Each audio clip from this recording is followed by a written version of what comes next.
People are probably going to just pumped that it's so nice too. Be outside. Yeah, it's gorgeous. To be doing whatever. It's a little blurry, eh? Tad blurry. Just a tad. Chad is on right away. Yeah, see if I can do this real quick. Good evening, Chad. How's the weather up north on the other side of the big river? Stan claims he's going to make some adjustments here. Trying to get the autofocus going. I see you didn't lean change. Forward, lean back, no. Change the settings too much. Stand by.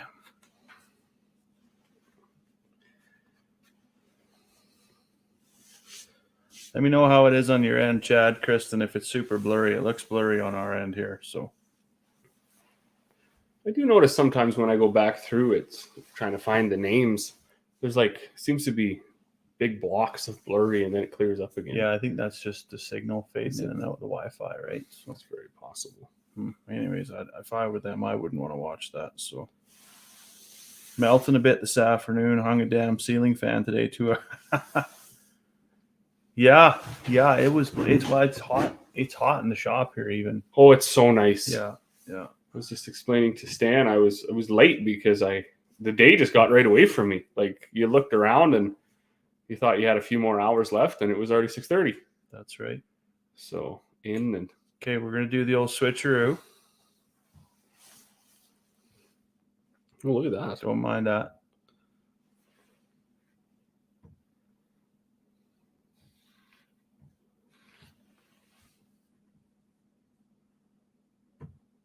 Then we're going to switch back.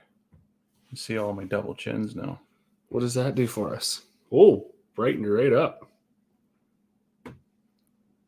Still bloody blurry. And how's the calf prices, Chad? Still good? I haven't even been watching. I've seen bulls are selling fairly high. Just let me know if the focus changed when I come up to here or not. It didn't. Didn't? I think he went so fast, though, that maybe it didn't have. Well, that's just outright disappointing. Touch blurry. I got to go back out. Can I go back in? Can I do that? How do I do that? 2 fingers and swipe. I don't know. Oh, look at that. That changed everything on this end. It is what it is. It is what it is. But now you don't have comments rolling up. Oh, yeah, I got comments. Look at this. There we are. Oh, feeling pretty rich after Tuesday. Yeah, no, that's good. That's right up down. It's crazy. Crazy right now in the world of agriculture. Yeah, people getting paid at least. I don't know if it's going to make up for the 2 years of friggin' disaster, but it's definitely better than another year of no good. Yeah. So no doubt. But yeah, beautiful weather. Spring is here, I think. Just gorgeous, eh? 5-10 degrees. You think it's here or is this fool's spring? No, it's gotta be here. Look out. It's just 14 days. 14 days. Couple cold days, but yeah. By that I mean below zero. So not most terribly above cold. Zero. No. Not terribly. I think last night was -13. I don't mind that either. It gives you quite a few hours in the morning to get around on the frost and things like that. Yeah, you can move around. Not everything's covered in loon shit, right? Because that's going to happen real soon around our place with the new house and everything. There's no grass. So you haven't landscaped nothing, yeah. I was meaning to ask you, did you drill a new water well or did you just trench a line over from your... We just tied into the existing well. Yeah. Have you ever had your water well tested? I have. And it's good to go? Or good to go. Just straight out of the tap, just drink it just like that. Boom. Yeah. Nature's delight. We actually got the full-on test too, the $700 test for everything test. Yeah. So we just had ours done. And the chief health inspector actually phoned my wife. Oh boy. I was like, oh, that's not good. And I was expecting it's bacteria, coliform, something like that, right? No, it's fluoride. 225, I forget what the unit of measurement is, micrograms or milligrams per whatever, but 200 is the threshold and we're quite a bit higher than that. So wow. Yeah, so we got to get We got to get an RO system and put it in. Huh. That's unfortunate. Yeah. Oh, Mark's in. Mark, we haven't heard from Mark in a while. So Mark. Oh, Mark. yeah, that's awesome. We had NFE. He won on the last live stream. Yeah. I was baking cups today too. So we got, there's still everything. It's just we got to make them. So we got the coffee cups and the whiskey glasses. So make sure if you haven't won yet and you're in here, leave some comments. So leave a comment for sure. Keep things. And tonight's actually a good night to do it because we don't have a set topic, right? It's just kind of freestyle. If anybody has a question, this is a really good night for Q&A. It is. Yeah. It's just I don't expect. It was more just thrown together. It is hot up here. I'm gonna have to ditch the jacket. You think so? You're gonna. I can do it for a minute. You gotta I got my new suit. That was the other reason to do a live.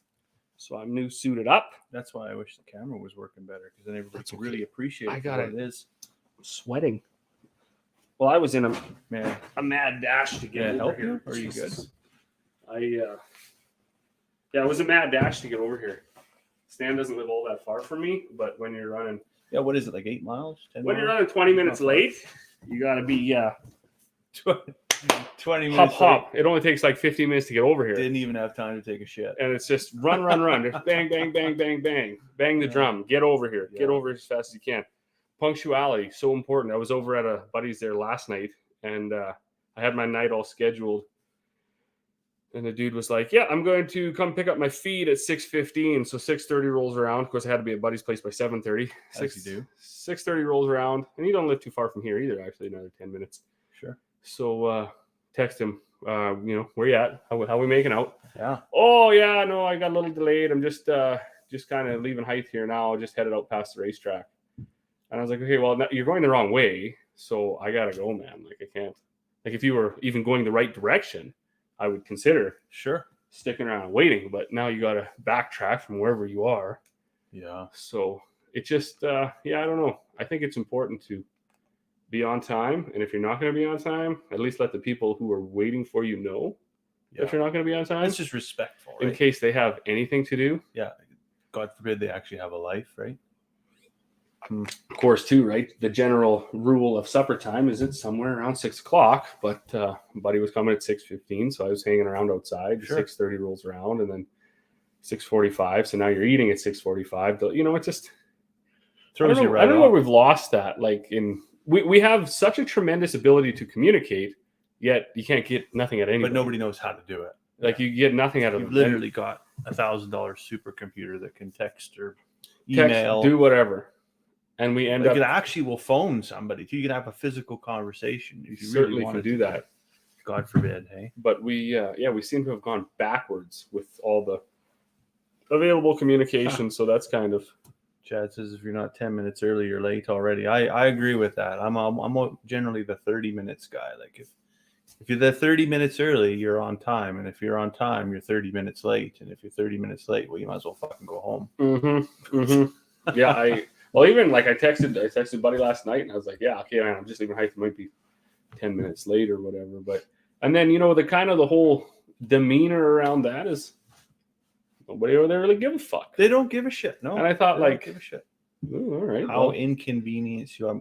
We see that lots with the buy and sell market too, because my wife really enjoys Facebook Marketplace. And, she picks up the odd thing, but she also declutters through that quite a bit. And so you end up, you gotta meet somebody in the city or whatever, and how many times you go there and they just like straight up no show, right? And I don't know how long they expect people to sit there for and wait for them, but you usually sit and wait for a half an hour. That's pretty good leeway. You never know. They hit every red light in town or something like that. After that, you just wasted my time. So, that's another great example of something that's, I guess, to me, shit like that sort of starts to fade away. Like I have really no interest in using it. No, because it's just you got enough crap already. Well, it's just a confusing thing, right? I mean, people, they message you all the time. If you have this stuff available, you get back to them, then they don't get back to you ever again, anyways. Well, that's definitely really frustrating. Yeah. Or they want to meet up, or they have unrealistic expectations, and you're thinking like, I'll just throw it out. Yeah. Well, we've sold two vehicles, a side by side, a quad, the bigger ticket items that we've sold through Facebook Marketplace. And yeah, you get one buyer, but you might get, I don't know, 1,300 tire kickers. Oh, so just message you, hi, is this still available? Yes, it's still available. And then into the fucking mist they go, right? You just never hear anything from them ever again. You get some folks, they get on there, there's back and forth. It's 10:30 at night and they're still messaging you, and you're like, okay, well, I mean, there's 20 grand or whatever on the line. It's worthwhile staying up an extra half an hour and answer these questions. Next day, nothing. Like, what a fucking waste of time that was, right? Yeah, brutal. You want to meet these people, shake their hand, and be like, "What were you doing? What was this dialogue? Is this a joke or just having fun? Just sitting in the bathtub laughing at your own bubbles and just testing a guy, right? Excited about what you're doing? Ridiculous, totally ridiculous. Yeah. So, what do we got here? So, like the guy that says, "Sorry, I'm late. I had to get gas." I don't know who that guy is, but yeah. Excuses. You got to have a plan, right? Like if you know you're going to go to a place and you should leave 15 minutes or half an hour early to go get gas. Like that should just be integrated into your, I don't know. A lot of people aren't that itinerary based. They're just not scheduled. Their life's a shit show. It doesn't even seem to phase them. Life happens to a lot of people, right? They don't live with any kind of purpose. It's just a collection of moments that occur. Yeah, well, that's exactly it. And then the other side of it is life does happen to everybody, and most of us seem to be able to navigate through it. So we can still do things with a certain amount of structure. Have a little self-awareness and a little empathy, and you can go a long way. We don't need to tremendously exaggerate and blame and make excuses all the time for things that are happening or are not happening. You just sort of exist. Yeah. But because you start to lose interest with people that are, I guess, difficult. They're never on time. They're never prepared. They're never whatever. You eventually start to lose interest, and then it gets old. Gain some distance, right? Yeah. And it is unfortunate because, right, it's 2023. The land of opportunity, right? There's fuel stations everywhere. There's phones everywhere. There's literally everything you can need to make your life easy. So easy. And to make yourself like a pleasurable person to be around. And for some reason, we go backwards, right? We're always frustrated with people and lots of times have good reason to criticize. It's just amazing how that happened. So anyways, I guess that would moral of the story is try not to be late like I was. Well, you were right on time, actually. You were still 5 minutes early. I plan to, I always plan to be like, right? I mean, we didn't really have a pregame. No, we're just winging it. Bang, get together. Let's go. We're just winging it. We kind of tossed around the idea pretty much all week, right? But weren't really sure what it was going to look like. Well, I know I wanted to have a reason to wear my new suit.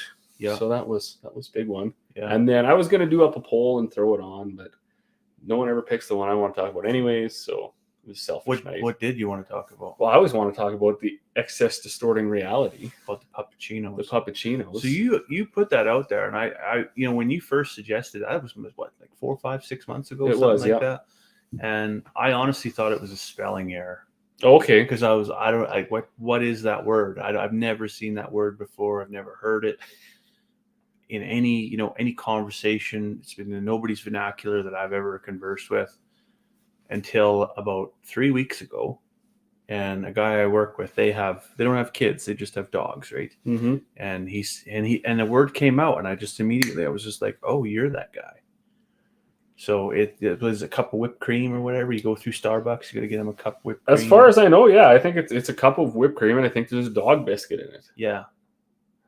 Like what? I don't know. So you got this little what are they, Chihuahuas or a Shih Tzu or $7,000 a year in vet bill fucking dog. Anyways, why would you give it a half a liter of whipped cream with a dog biscuit? And in your car to boot? Maybe it's dog specific stuff. I always wonder, what the dog treat is, because there's usually some regulation around pet food next to human food next to whatever, right? But it's well, I'm guessing it's probably just human grade food. I expect it is, like straight artery blockers.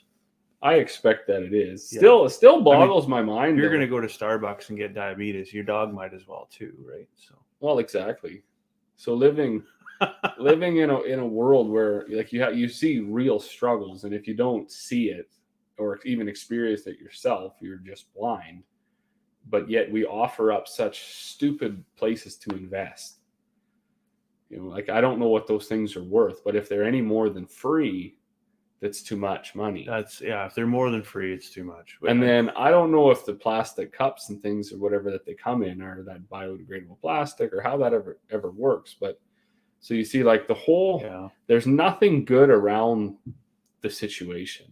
There's nothing positive about it, right? No. I mean, you say, well, my dog's happy. Well, I mean, the dog eats the shit out of a cat litter box, so I mean, it's fine. Your dog would be just fine. Yeah. So when you see things like this, and it's for the reason of excess distorting reality, you have people thinking like, oh, we've got to have this. This is the world we're living in, and this is my fur baby, and not. But actually, if you break the whole thing down, it is one big negative.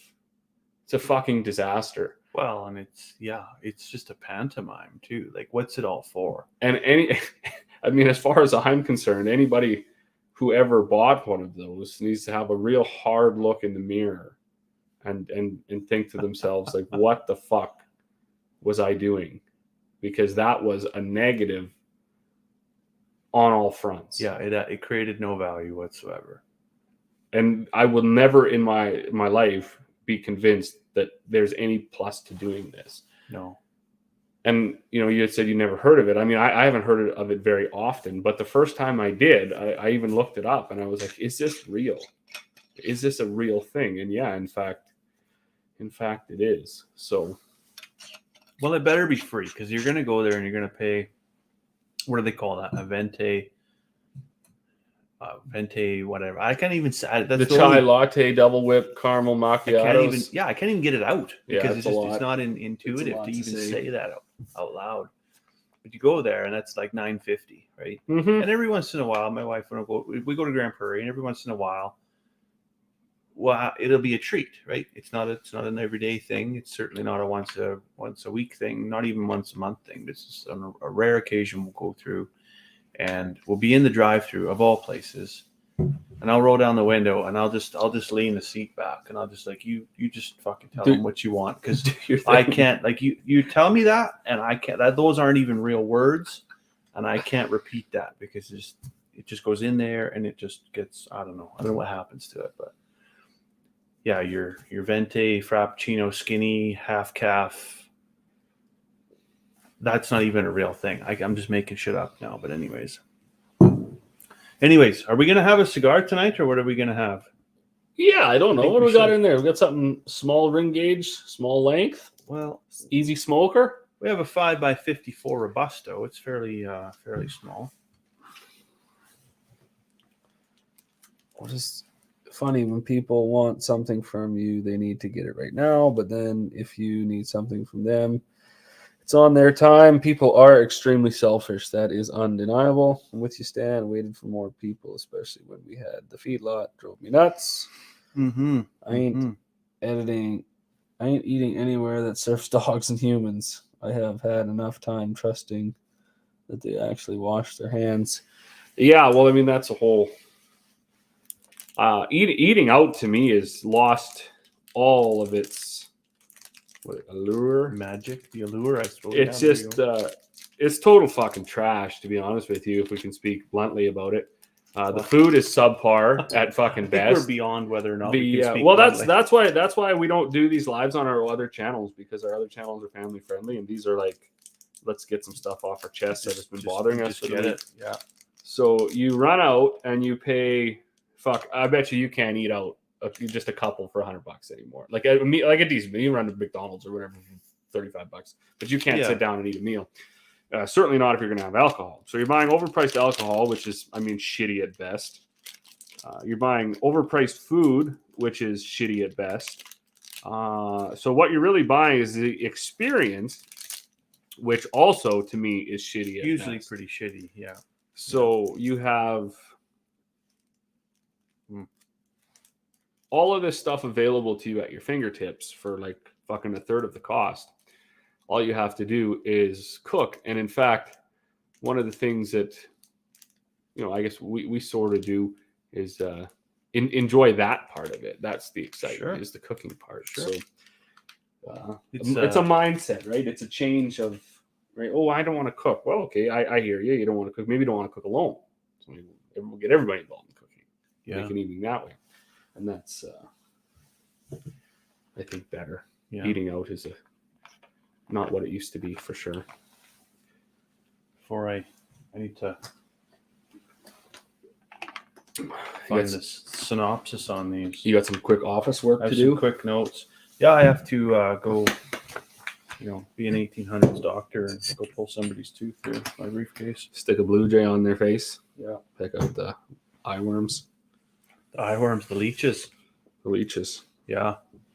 Yeah, so what we have here this evening is a Brick House Maduro. It's by J.C. Newman. And it's a true Cuban seed cigar made with the finest Havana tobaccos. Now, it's called a Brick House Maduro. So J.C. Newman, growing up, actually lived in the only brick house in their small Hungarian village. And this, if you remember last live stream, we had, I think it was an AJ Fuentes, San Latano the Bull, and that was a recreation of an earlier recipe, right? And that's what this is to try to recreate some of those childhood memories. But yeah. So anyways, where was it at? So it's aged. The tobaccos are aged in the mountains of Nicaragua. Every brick house cigar is a melding of flawless construction, superb quality, and a master blend. It's rolled with the same highly acclaimed brick house filler blend and finished with a Brazilian Aparaca wrapper. So it's darker and spicier than the original brick house. And so it offers a full body flavor balanced with rich hints of sweetness. So we shall see. Notes of cocoa, sweetness, slow burning, firm in the hand, supposed to be deliciously tasty. Smells atrocious. You think so? I'm not too sure. I'm indifferent on that. I think like if I walk through the barn right now and then I smelled the bottom of my boot. You think just shit, eh? Just pure shit. I get manure. I definitely do. Yeah. But the interesting, so I've already punch cut mine, but there's quite a bit of flavor on the draw, which I don't remember in any other cigar. Did you get the coffee or what is it you're getting? COVID. Bless you. It was sweet. It was quite sweet, actually. And then, you cut that up. So there's 8 of us. Well, there was just 8. There was 10. There was a few people. Anyways, if anybody's in here, there's about 4 or 5 people commenting. So which means there's 3 or 4 or 5 not. If you do participate in the live chat, we got these cool coffee cups. Yes. And we got these cool whiskey glasses. Nothing goes together with a cigar like a good glass of whiskey or a cup of coffee. I think we discussed that probably coffee was better, but it's not as cool. Coffee's probably the most official pairing, but we might have to do that one either. Yeah, one evening, one morning is sit down and have a. We should. Coffee and a cigar. 3 days ago was my wife's birthday, and I bought her an espresso machine. Oh boy! Since we're talking about excess distorting reality, I bought her an espresso machine that costs $1.70 per cup. And it makes all the frothy shit or whatever. Mm-hmm. But I was on sale. It cost me $140. It was actually a lot cheaper than what it retails for originally. But yeah, we could have an espresso and a cigar. And if you still got coffee cups and glasses with the logo, and of course no ice. You just answered. Good. Send me a text with the price, please. There was somebody else that wanted coffee cups. They wanted to buy them. I will definitely message you, Randy. Yeah. Randy, you... It might have been Randy last time. Well, Randy, you were on the wheel. There was only 2 people on the wheel, Randy and NFE. Yeah. So Randy's going to be back on the wheel. So Randy's back on the wheel. So you might win anyways. And so far, Randy, it's between you and... I think did Mark already win one? Mark, if you're still in here, did you win something? And if you did win, did you get it? That's the other thing. I haven't been able to get a hold of anybody I know a few guys have got them. Chad's got them. Jeremy's got them. Some of the people you delivered them to got them. But the rest of the people, like Ontario Farmer, where did he ever go? I sent him one. Yeah. So if anybody's has one, hasn't received it, not sure how to get a hold of us, leave us a comment right here in the comment section, or you can send us an email, smokeandoakproductions@gmail.com, and we'll get it out to you. That's kind of another one that smells a bit like a cigarette. You know what? I'm not going to do it. No? Last time you said that, it smells like a cigarette, and I just went right past my nose, and it went straight up there. And then you were within 30 seconds, I was like talking like Joe Pesci, just immediately blocked up, right? So it's got a good draw, but I don't think I got it toasted well enough here. So yesterday was St. Patrick's Day. Did you do anything? Did you wear green? Well, our farm colors are green, so when I went over to Bice, pretty cards, fucking easy then, eh? Just green right up. Forest green, coats green too. So I don't. No, I'm not a celebrator of St. Patrick's Day, not for any reason, just because it's. Why do you hate the Irish, Robin? It's just another day. I knocked out like 16 bags. Don't you know he chased the snakes out of Ireland? I think that's a euphemism for the British.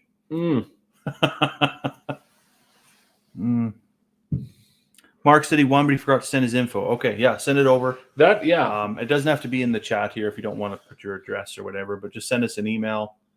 And I did put the email on the live stream video winner that we did for NFE. The last one we did, number 17, because I responded to NFE. I said, congratulations, shoot us to that email. So if you can jump onto that, copy and paste it. Yeah. I'm just going to bring up my notes here because I had all the other winners in there. Because, Mark, you won like a while ago, if I'm not mistaken. Where was it here? Live stream winners.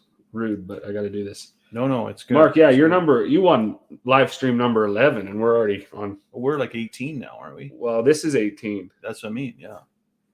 So, and then Leo, I got to get him something. Justin, I got to get him something. Robin, where's home for Mark? I'm not exactly sure. I think Mark might be a stateside guy. Oh, that's cool. If I'm not mistaken. Yeah. I want to say like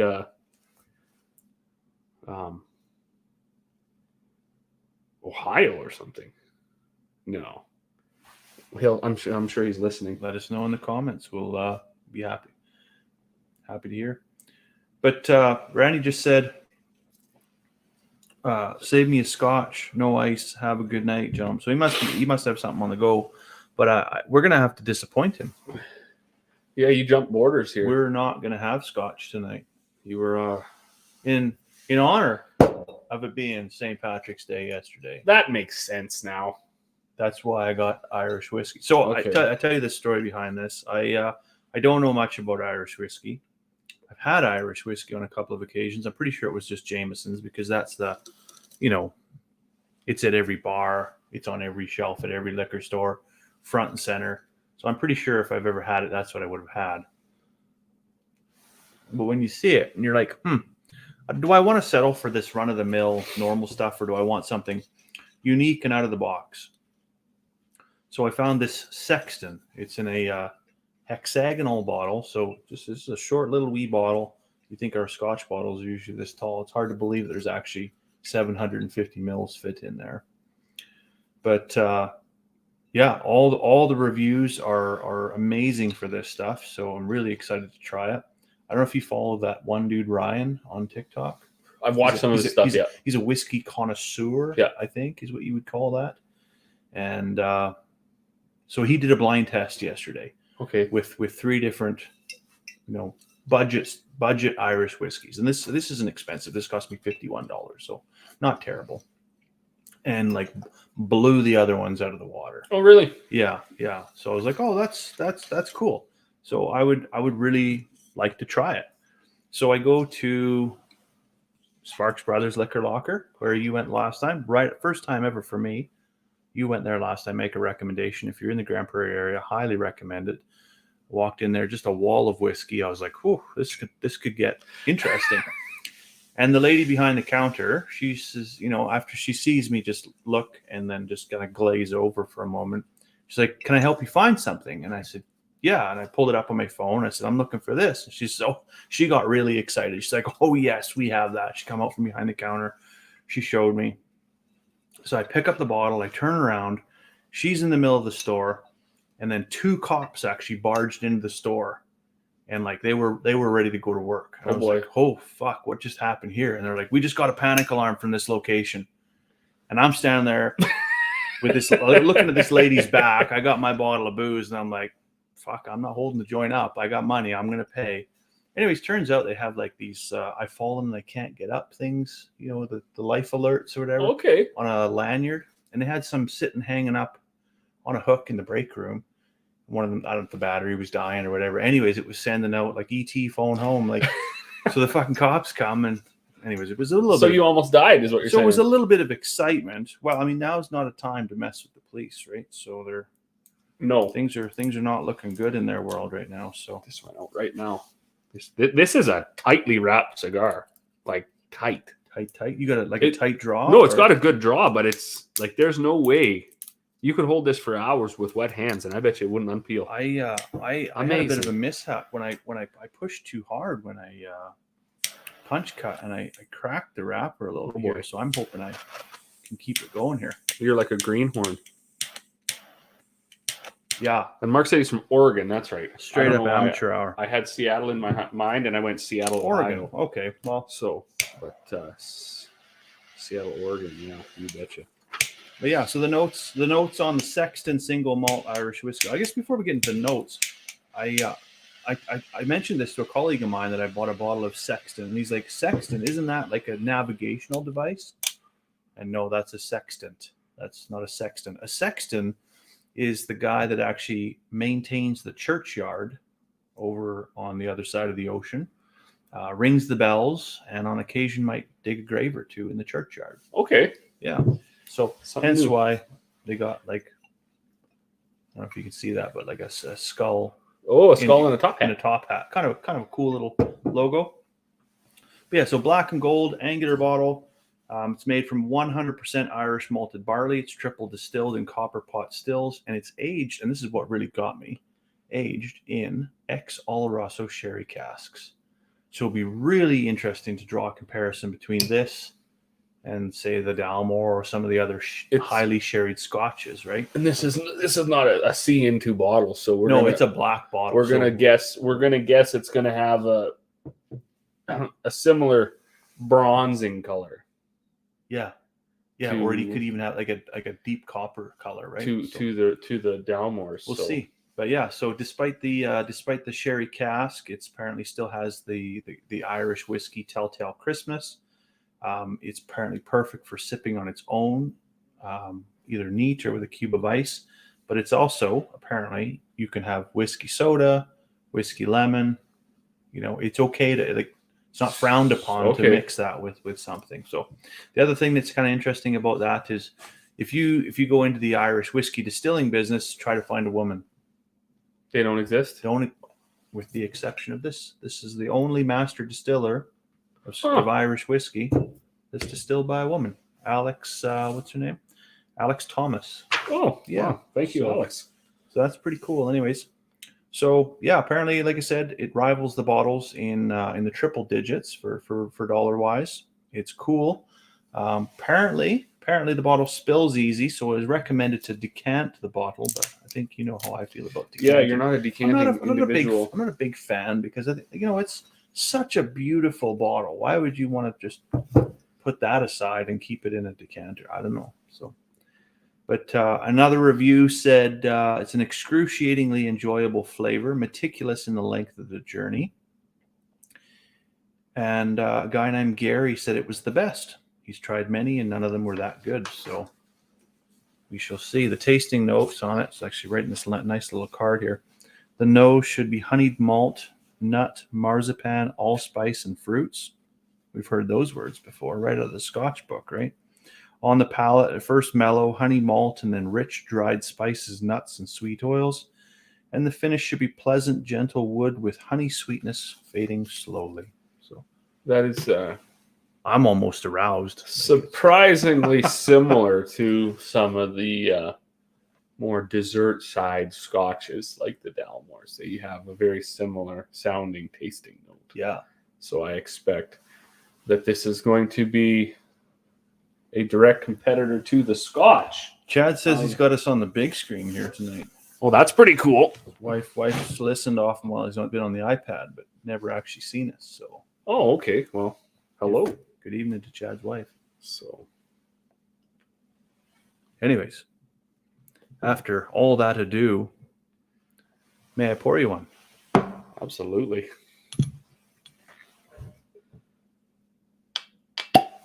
Ooh. Oh, yeah. Better not pour it over the computer. I wonder, too, with being a... oh, I could see. Yeah, oh, yeah. That is a spilly bottle. Is it? It kind of is, yeah. What are you picking up here? Well, that's very appley. I was going to say cinnamon. It's quite sweet, but it is... there's you can draw a parallel with Dalmore. So when I was reading through that Scotch book, it talked about the emerging markets around the world. So Scotch, if anybody doesn't know, is geographically protected. Scotch is made in Scotland, and that is it. There are some top shelf Canadian whiskeys, some bourbons from the southern states. Yep. There's some whiskeys being made in Japan. Obviously, some Irish whiskeys that are... I'm not Scottish, so I'll just say it. They're rivaling the Scotch, and they're beating it. So if you are into whiskeys, you can no longer draw the line at Scotch. Oh, I think it'd be foolish to. There are infinitely different, arguably better whiskeys and bourbons that are coming out now. But there's also, for as much Scotch snobbery as there is, there's just as much bourbon snobbery. Hey? Oh, absolutely. Yeah. But I guess we should have a toast. What do you think in honor of St. Patrick's absolutely. Day? A traditional Irish toast? Perhaps? What do you do there? I'm not Irish. I'm Canadian. In honor of our 5 favorite things: lying, cheating, stealing, fighting, and drinking. If we must lie, may we lie in the sun. If we must cheat, may we cheat death. If we must steal, may we steal a pretty girl's heart. If we must fight, may we fight for what's right and just. And if we have to drink, let's drink to our health. Slante.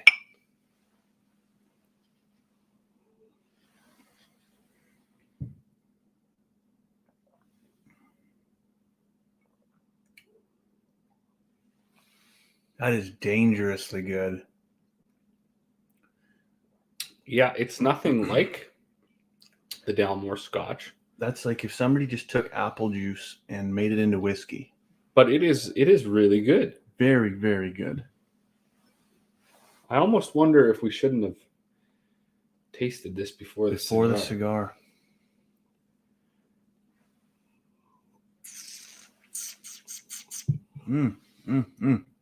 But you know one thing I will say for Canadian whiskeys. So since our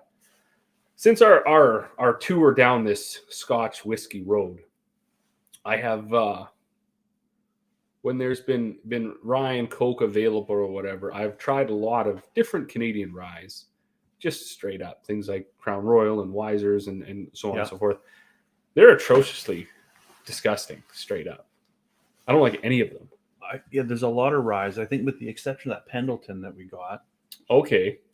There's a lot of them I can't drink straight. I just can't.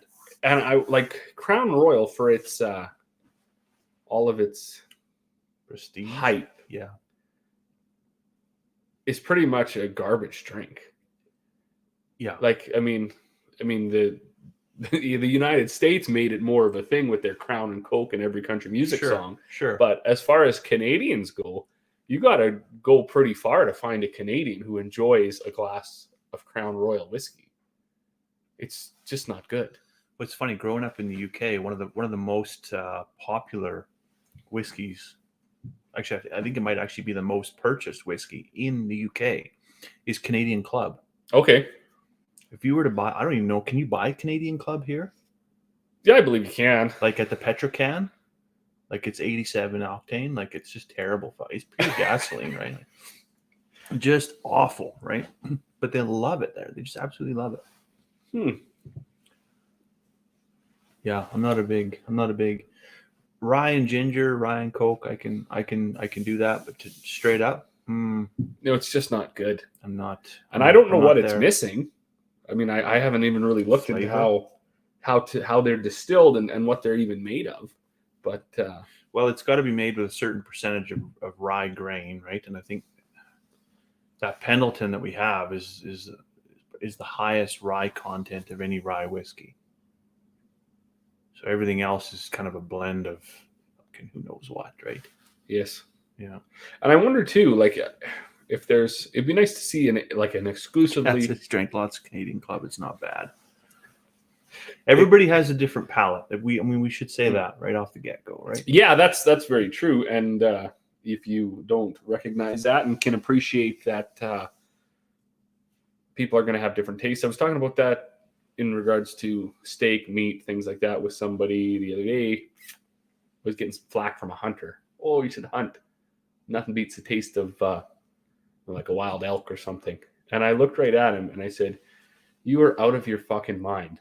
There is no way on this earth you are ever going to convince me that some scungy old moose or elk that's been wandering through the garbage dump and the bush eating fucking pine cones and existing in the swamp for 5 years, that's finally shot and dragged through the bush, hauled to a butcher, and is going to taste any better than that grain-finished steer that's lived a life of luxury for however long."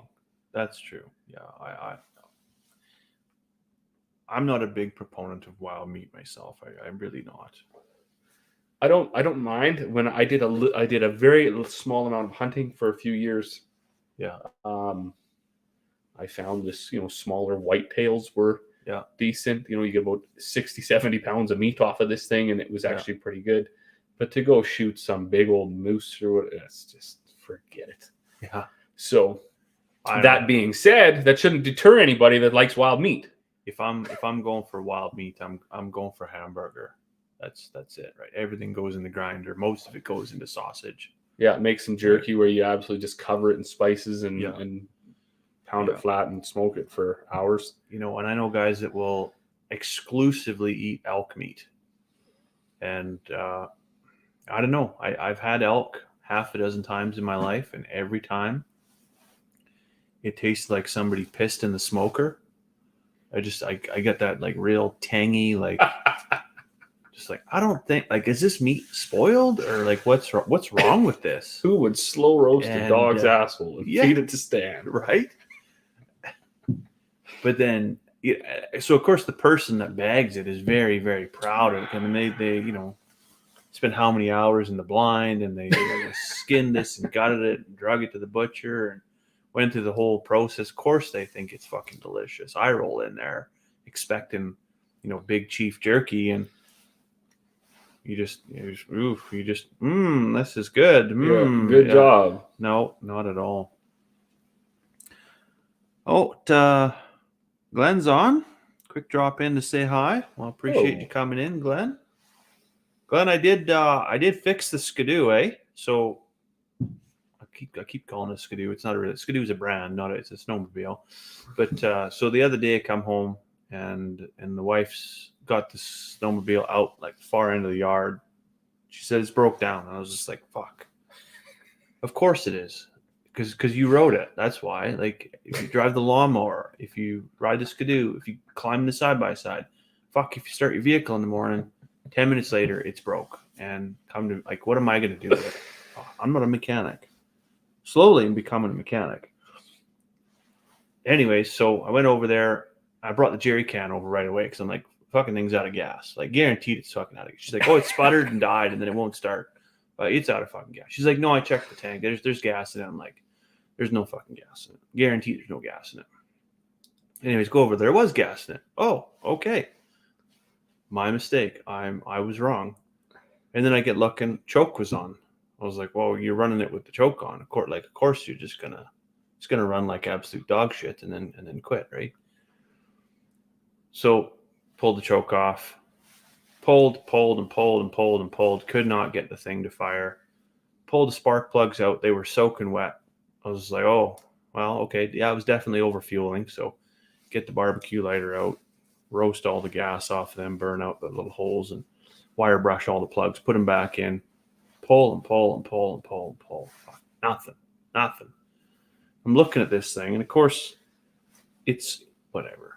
I don't know what I'm looking at. I might as well be looking at the inside of a fucking microwave, right? But I see something that doesn't look right. And here it's a little bracket that holds, it's basically the throttle bracket. It holds the tensioner for the thumb throttle, and it also holds the idle adjustment screw. Well, it's fucking laying off on its side. It's completely unscrewed. So drug it into the shop here anyways, put the screw in, got it all, it's all back up and running. Took it for a little rip today, running better than it's ever ran. So somebody's going to send me a journeyman ticket in the mail. I'm not sure what's going to happen here now. You should have run over here and helped your neighbor. Just when I was on my way, there was a truck pulled over way in the ditch, 4-way flashers on, and way out in the field was another skidoo. That was probably my neighbor. He was busted down. He was out with a 1978 skidoo, pulling his granddaughter around on a toboggan for half the day today. So that thing probably gave up the ghost. But I don't know why this is smoking. See. But I think we have two different cigars here, because mine is it's burning great. Like, it tastes good. Oh, this is a really nice cigar, but it's not burning even, and it's going out, and I don't understand it. Huh? Well, I guess that speaks to, even though you can have two cigars made on the same day in the same factory, shipped in the same box and sold in the same store, they can be two different cigars.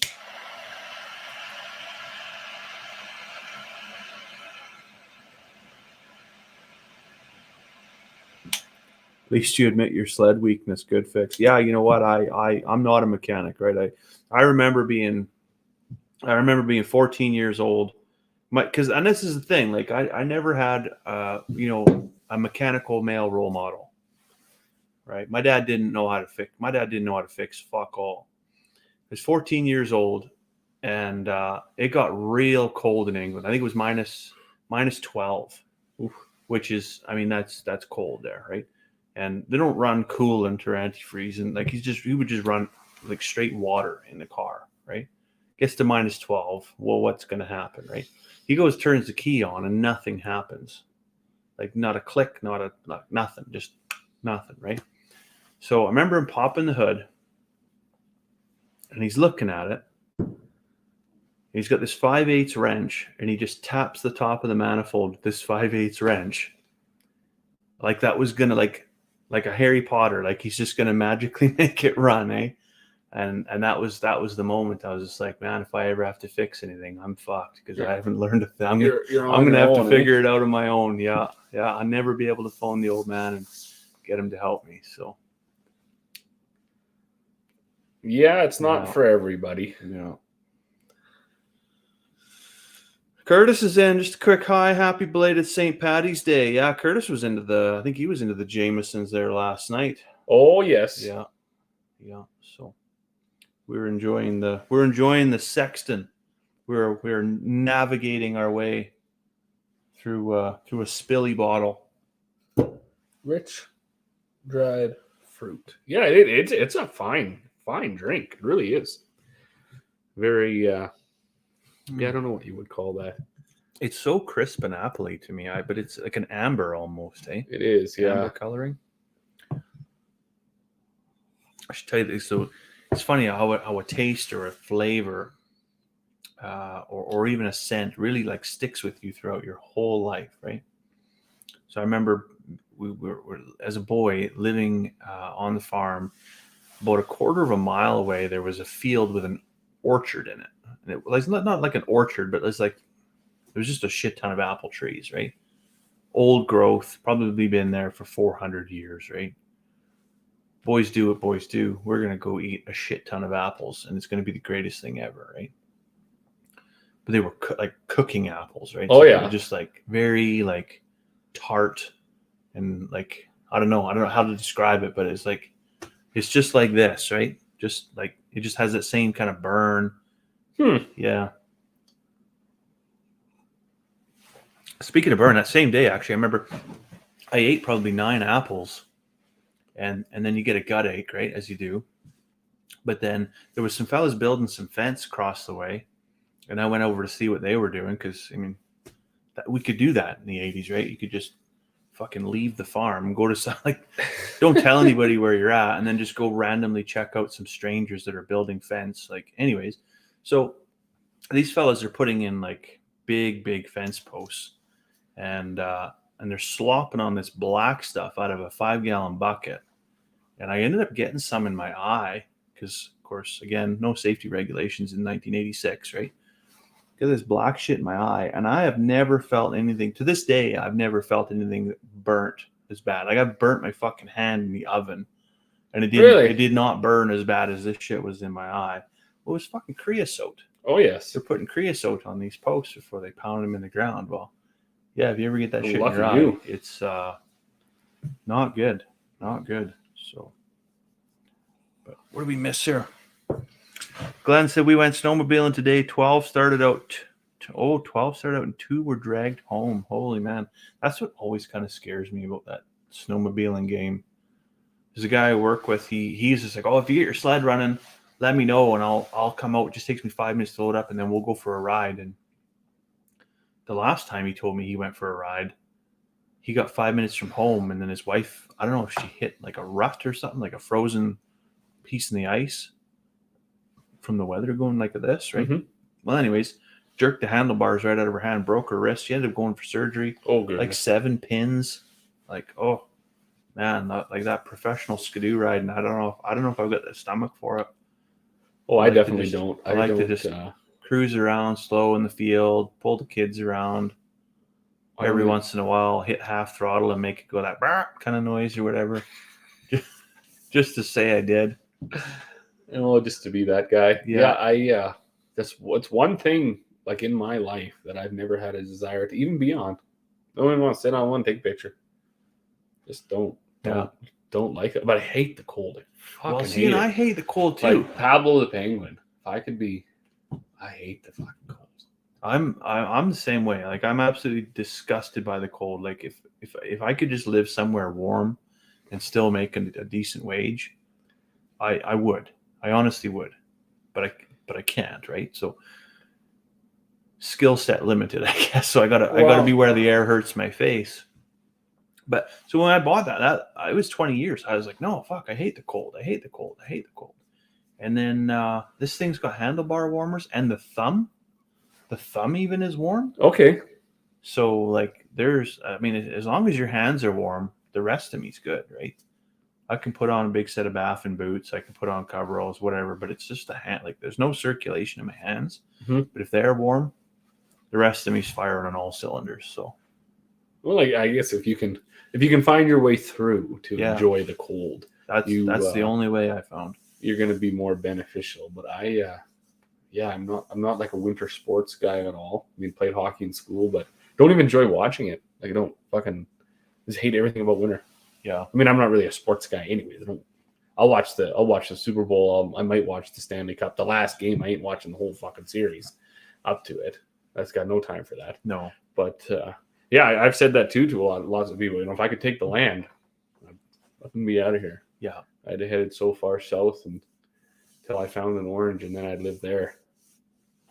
But well, and I think we have that romanticized vision too of what it might be like somewhere where it's warm, but. Yeah. Once we get there and there's fucking scorpions or some shit, like I will concede that fact. It is nice that the minus 40 eliminates that shit, or at least slows its so it can't grow so big, because I'm not a fan of snakes and spiders. But what I don't get though, like, you can go to Medicine Hat. Like, Medicine Hat is still in Alberta.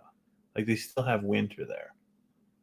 But they have fucking rattlesnakes. Yeah, well, see, you really don't get to go that far south until stuff's trying to kill you. That's very, very true. But I don't know. I can push through that too, because there are people that live where it's warm and they aren't just stacked 4 deep in the emergency room with all sorts of bites. So maybe that shit isn't as deadly as we think it is. Maybe it's what do they call that? An illogical fear, I guess. Well, I know when so I worked in Oklahoma for a little over a year, and we would see, you'd see snakes and stuff when you went to pick up the mud tanks on a rig move and things like that. Oh, yeah. But I never saw one in the whole year, just like fucking cruising around. No, I never did. I seen a tarantula once, and so remember I was talking to Mike, the guy that put fucking his last name was McMaster. I was thinking about that ever since I lied. Anyways, so me and him were mixing mud down in the mix shack, and there was another mud tank because it was a big triple, and there was another mixing room in that one. And I stuck my head out, and I don't know what it is about things when they're in like awkward poses, but there was a fucking tarantula like this big, like, and he had like 2 legs on the fucking floor, but he was trying to climb the wall, so he was all like, I almost threw up, and I fucking jumped like over the suction line, and I was gone like 3 or 4 steps to get from the mud tanks all the way behind that big sub and over to the push shack. We had a cool down trailer that was full of Gatorade and ice cream and a fan that blew mist on you. And I sat in there for a while, and I was actually thinking, like, I don't think I can fucking work here because I'm just that scared of him. And then Jimmy Tabor, he was an American floor hand that was working there. Yeah. He come down and he said, "You give me $5 and I'll put that thing in my mouth." And I was just like, if you do that, I will probably have like psychological damage, and I will go into a state of shock that will require hospitalization. So don't do that. But after that, I realized, like, like this irrational fear. Yeah. I mean, what to him seemed just like commonplace, no big deal. This thing ain't gonna hurt you. And he did. He went and he didn't put it in his mouth because I probably would have died. Yeah. But he picked it up and it crawled on him, and he said, "Do you want to touch it?" And I had one of those. I had a pop, and I sat it down, and the ass on that tarantula was as big around as the pop bottle. So I watched it crawl around from a distance, and I couldn't bring myself to touch it. There's just no fucking. These guys they've never watched Arachnophobia, or I guess not. You remember that movie? Oh, and there was that. There was Kingdom of the Spider. There was all sorts of. I still remember when that guy puts his slippers on and he's just like, "Oh, I feel like I got bit by a cougar." That's always like, you expect that spider bite is just going to be so. Well, it's actually giving me the fucking heebie-jeebies just talking about it. I am not. I can't imagine this big old spider in the mixing shack doing parkour, ready to just jump off and land on your face. Well, that's what I always thought too. Like, and then I asked them. I said, "Do these fucking things jump?" And then the weirdest thing is they said they actually make noise, like clicks and whistles and stuff. Yeah, I guess. And then like watching their little fucking whatever's out of their face and their 1,000 eyes. Yeah, just not my thing. Didn't see any scorpions. Turtles, there was turtles all over the fucking place. It was like Mario Kart. You drive down the highway and fucking turtles would shoot off. Yeah, and run them over. They said too, like they said the odds of getting bit by a turtle were way higher because you'll get out and touch the turtle and it'll bite you. Sure, but you won't get out and touch the snake, eh? And the tarantula. Then he told me apparently these fucking things migrate, and when they do, they'll be like fucking just the floor is thousands of them running across the highway. Jeez. I never saw that either. Don't even know if it was true. Of course, a lot of people rather not find out. They can embellish pretty good once they find out that they're working an angle on you, right? And they can see your moments from fucking fainting. Yeah. But what a terrifying experience. Sitting there vibrating, right? So, but that being said, right, we go for runs and stuff and never see him. We went and played golf quite a few times down there, never see him on the course. So, maybe it's not as bad. Like maybe if you live there, you just get accustomed to it, and life is good. Maybe we miss her. Kristen said we aren't mechanically inclined either. Never had anyone I know that was either, but slowly learning. YouTube's gold learning. Got to rebuild a Bobcat engine next few weeks. Lots of good videos on that. Yeah, I tell you, that's YouTube's been a kind of a godsend for me because there's not too much that's broke that you can't find somebody else has had that same experience and has had the forethought to actually film it for you, right? So that's one thing I am actually fairly mechanically inclined. I don't get beat by it very often. So I generally don't get beat, but I have to stare at something long enough until I can see the problem because I don't know what the problem is usually, right? That intuition piece isn't always there for me, so I just got to look at it, and eventually I'll figure it out. And I also have no fear. Like, it doesn't matter. Fuck, aside from like maybe a computer hard drive, I will fucking take anything apart. Yeah. If it's not working, it will come apart. Well, that's where I will look at it and find out why it's not working. That's where I'm getting to, right? So recently we had that whole vacuum cleaner debacle, right? And I was like, oh, fuck, if I crack that thing open, like there could be microchips and witchcraft in there. I don't know. I don't know what powers a vacuum cleaner. Right, this little. And it was $120 air blower, 2 wires and 3 bolts. Boom, easy peasy, right? 4 days is there from Amazon. So yeah, crack more stuff open. Yeah, you have to, right? And yeah, you're right with YouTube, and even the people that we meet, the subscribers and stuff that you have to your channel, the people that comment. It's amazing. Like, you can, there's a few guys I reach out to, like, text them. The other day I bought this pellet mill. Thought it was like how'd you make out with that? Real steal of a deal. There was I made that rat feed, and the lady, I asked her, I said, how's it going? She said, they're really enjoying it, but it falls through the grate. So it'd be nice if it was a little bigger, maybe even a pellet. So I finally got my tire dilemma on my telehandler solved. And while I was making those tire purchases at the auction sale, I seen they always got the pellet mill there. There's always 1 or 2 sitting. You still have the tires that you were going to get scammed on selling? I do, yeah. So anyways, I bought those tires. They were out in Prince George. They were on rims. Rims didn't fit the telehandler, and they were air-filled tires. So I had 4 sitting there. Fuck, what am I going to do with those? But then at this Ritchie Brothers sale, there was 4 more tires on rims, foam-filled, that did fit my telehandler. So I bought them. Perfect.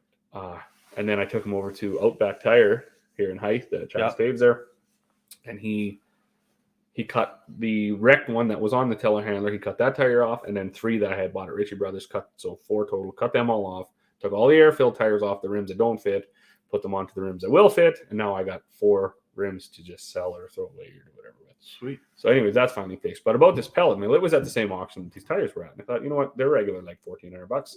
If I can get it for half price, maybe I'll go into the pellet business. Sure. Makes like 220 tons an hour. And I checked. I did my due diligence. Said right on the box, 220 volt, 60 hertz. Canada runs on. Yep. North America runs on 60 hertz. Yep. Europe runs on like 50 and I don't know what else. But so anyways, I open up the box, right on the motor, 220 volt, 50 hertz. So I hopped on Google right away, and apparently it should still work.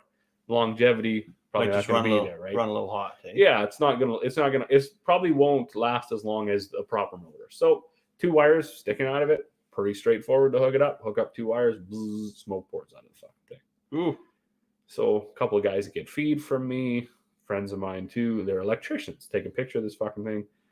Is this even wired correctly? Long story short, really was wired correctly. It even had a volt gauge on it that read 225 or whatever. So, but they actually took it back, which I was surprised. Ritchie Brothers. Because it was new in box, and Ritchie Brothers is very much a buyer beware. Sure. Check before you buy. However, they won't let you unbox the fucking thing. Sure. So shoved it back in the box, took it back, tried to find out who the consignor was, so maybe I could phone and get a replacement or whatever, but seemed to be like an international account where they just send shit. Okay. Which also, so I've done a couple videos on this, and you've done some too. This whole manufacturing fucking garbage, we gotta end that sometime. Because they make stuff to throw away. You can't, as a consumer, not be drawn to it, right? You see, there's 3 options for light bars, and this one's $1,000, and this one's $750, and this one's $65 fucking dollars, and they all look identical. They all look the same. And you're like, well, okay, well, fuck, I'm gonna get a deal here, right? Yeah. The $65 one fails before you hook the fucking thing up. Yeah, you're gonna buy 1,000 of them, and still the cunt still won't work. It will not work. So what do you do with it? You take it, you put it on, it lasts 2 on-offs, fills with water, fucking lenses fall out, wires fall off, something. Off it goes in the trash. Yeah. If you're smart, you just go buy the $1,000 one and put it on, and you're good for life. Most of us aren't. We try again with another $60 one because maybe that one was just no good. No, and in fact, they're all no good. Then you move up to the next, and finally, at the end of it, after you spent $1,700 on shit, then you finally get the good one.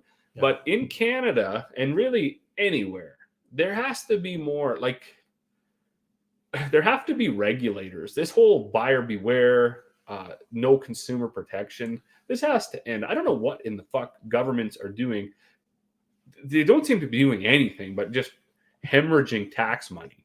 Well, you see lots of that. So that the electric motor should have to pass a CSA standard, right? Absolutely. Like, but there's so much in the secondary. Well, you see lots of stuff that comes with it. Like, it's got a CSA label on it. There's a whole market for actually misbrand or mislabeling, counterfeit CSA stuff. So as a consumer, if you aren't really savvy, you're like, oh, okay, well, this isn't going to burn my fucking house down. When in fact, it very well might, actually, right? And pretty concerning. Well, I wanted the mill. I should have kept the mill. And if I would have had a spare 5-horsepower motor, I would have done that. But then you got to couple up to it too, though, right? Well, I mean, I could have kept it had a coupler. Oh, I could have found the right shaft size, a little over an inch or whatever, inch and an eighth or whatever they are. I could have found this, but the thing was, and I mean, when you get to the line, like I did it out of principle, you're on a slippery slope because you just sound like a fucking pretentious prick when you say that. But it was out of principle. Like, I don't want this fucking thing. I don't want to have to make it work. Yeah. Like, how did sea cans of this shit end up on the shores of Canada to be distributed across the prairies and sold just to be thrown in our landfills? Thrown in the fucking garbage. Right? Like, you had talked about it with the loop program with the meat and stuff that you get. So you raise an animal, you have it bred, you raise a calf, on and on and on, and then all the way down the line, after so many people have taken so much care and time to get a finished product on a paper into a grocery store, they throw it out. Well, that is the biggest slap in the face in the Western world. And that is what happens. That's what happens here. Is so that they'll mine coal and they'll mine iron ore, and then they ship it off to China and they make steel.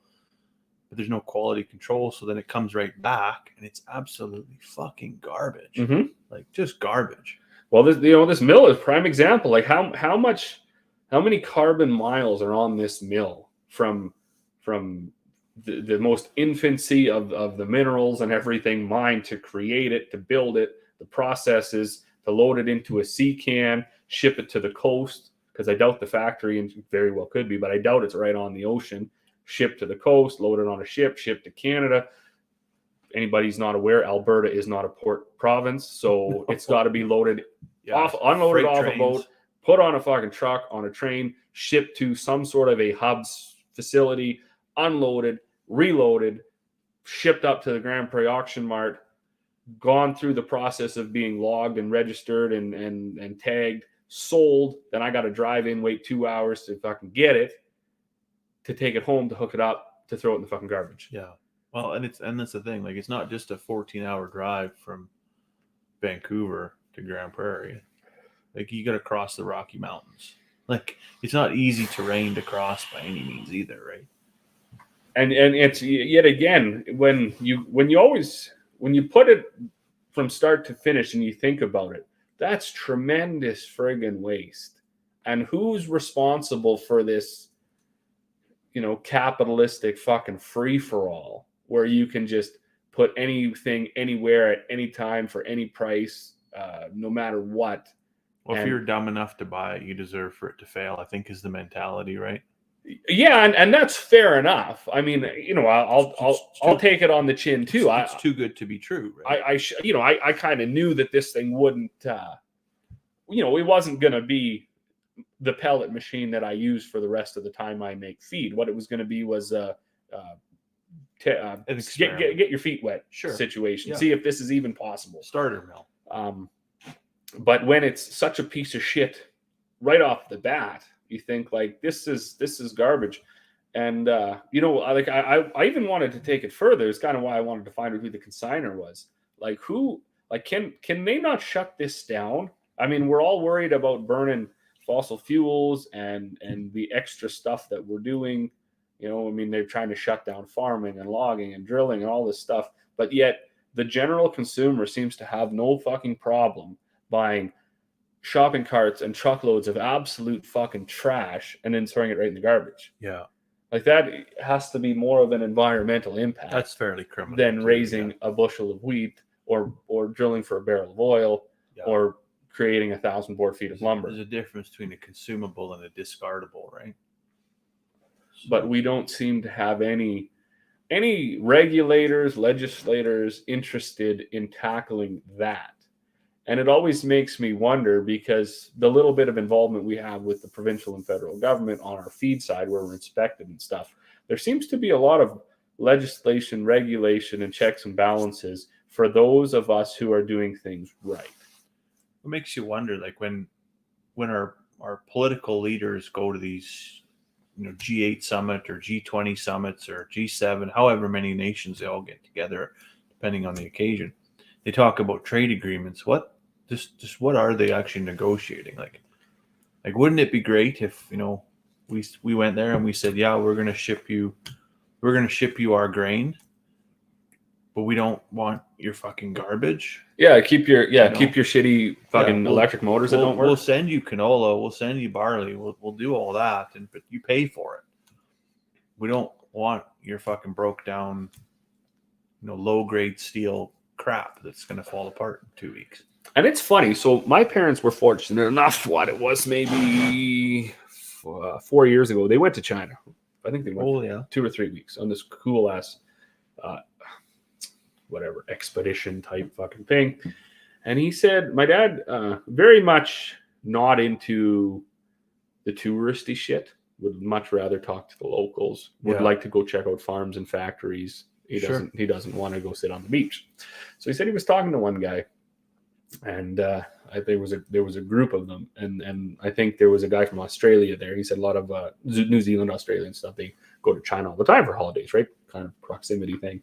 Sure. But the one guy said, made in China that's lost its allure. Apparently, made in Japan used to be a really big thing originally, right? The best stuff came from Japan. Best stuff in the world, yeah. And the guy said, well, I guess the Chinese fella, he said, well, it depends. Like, what are you asking for? Like, if you want us to build you something good, we can do that too. Yeah.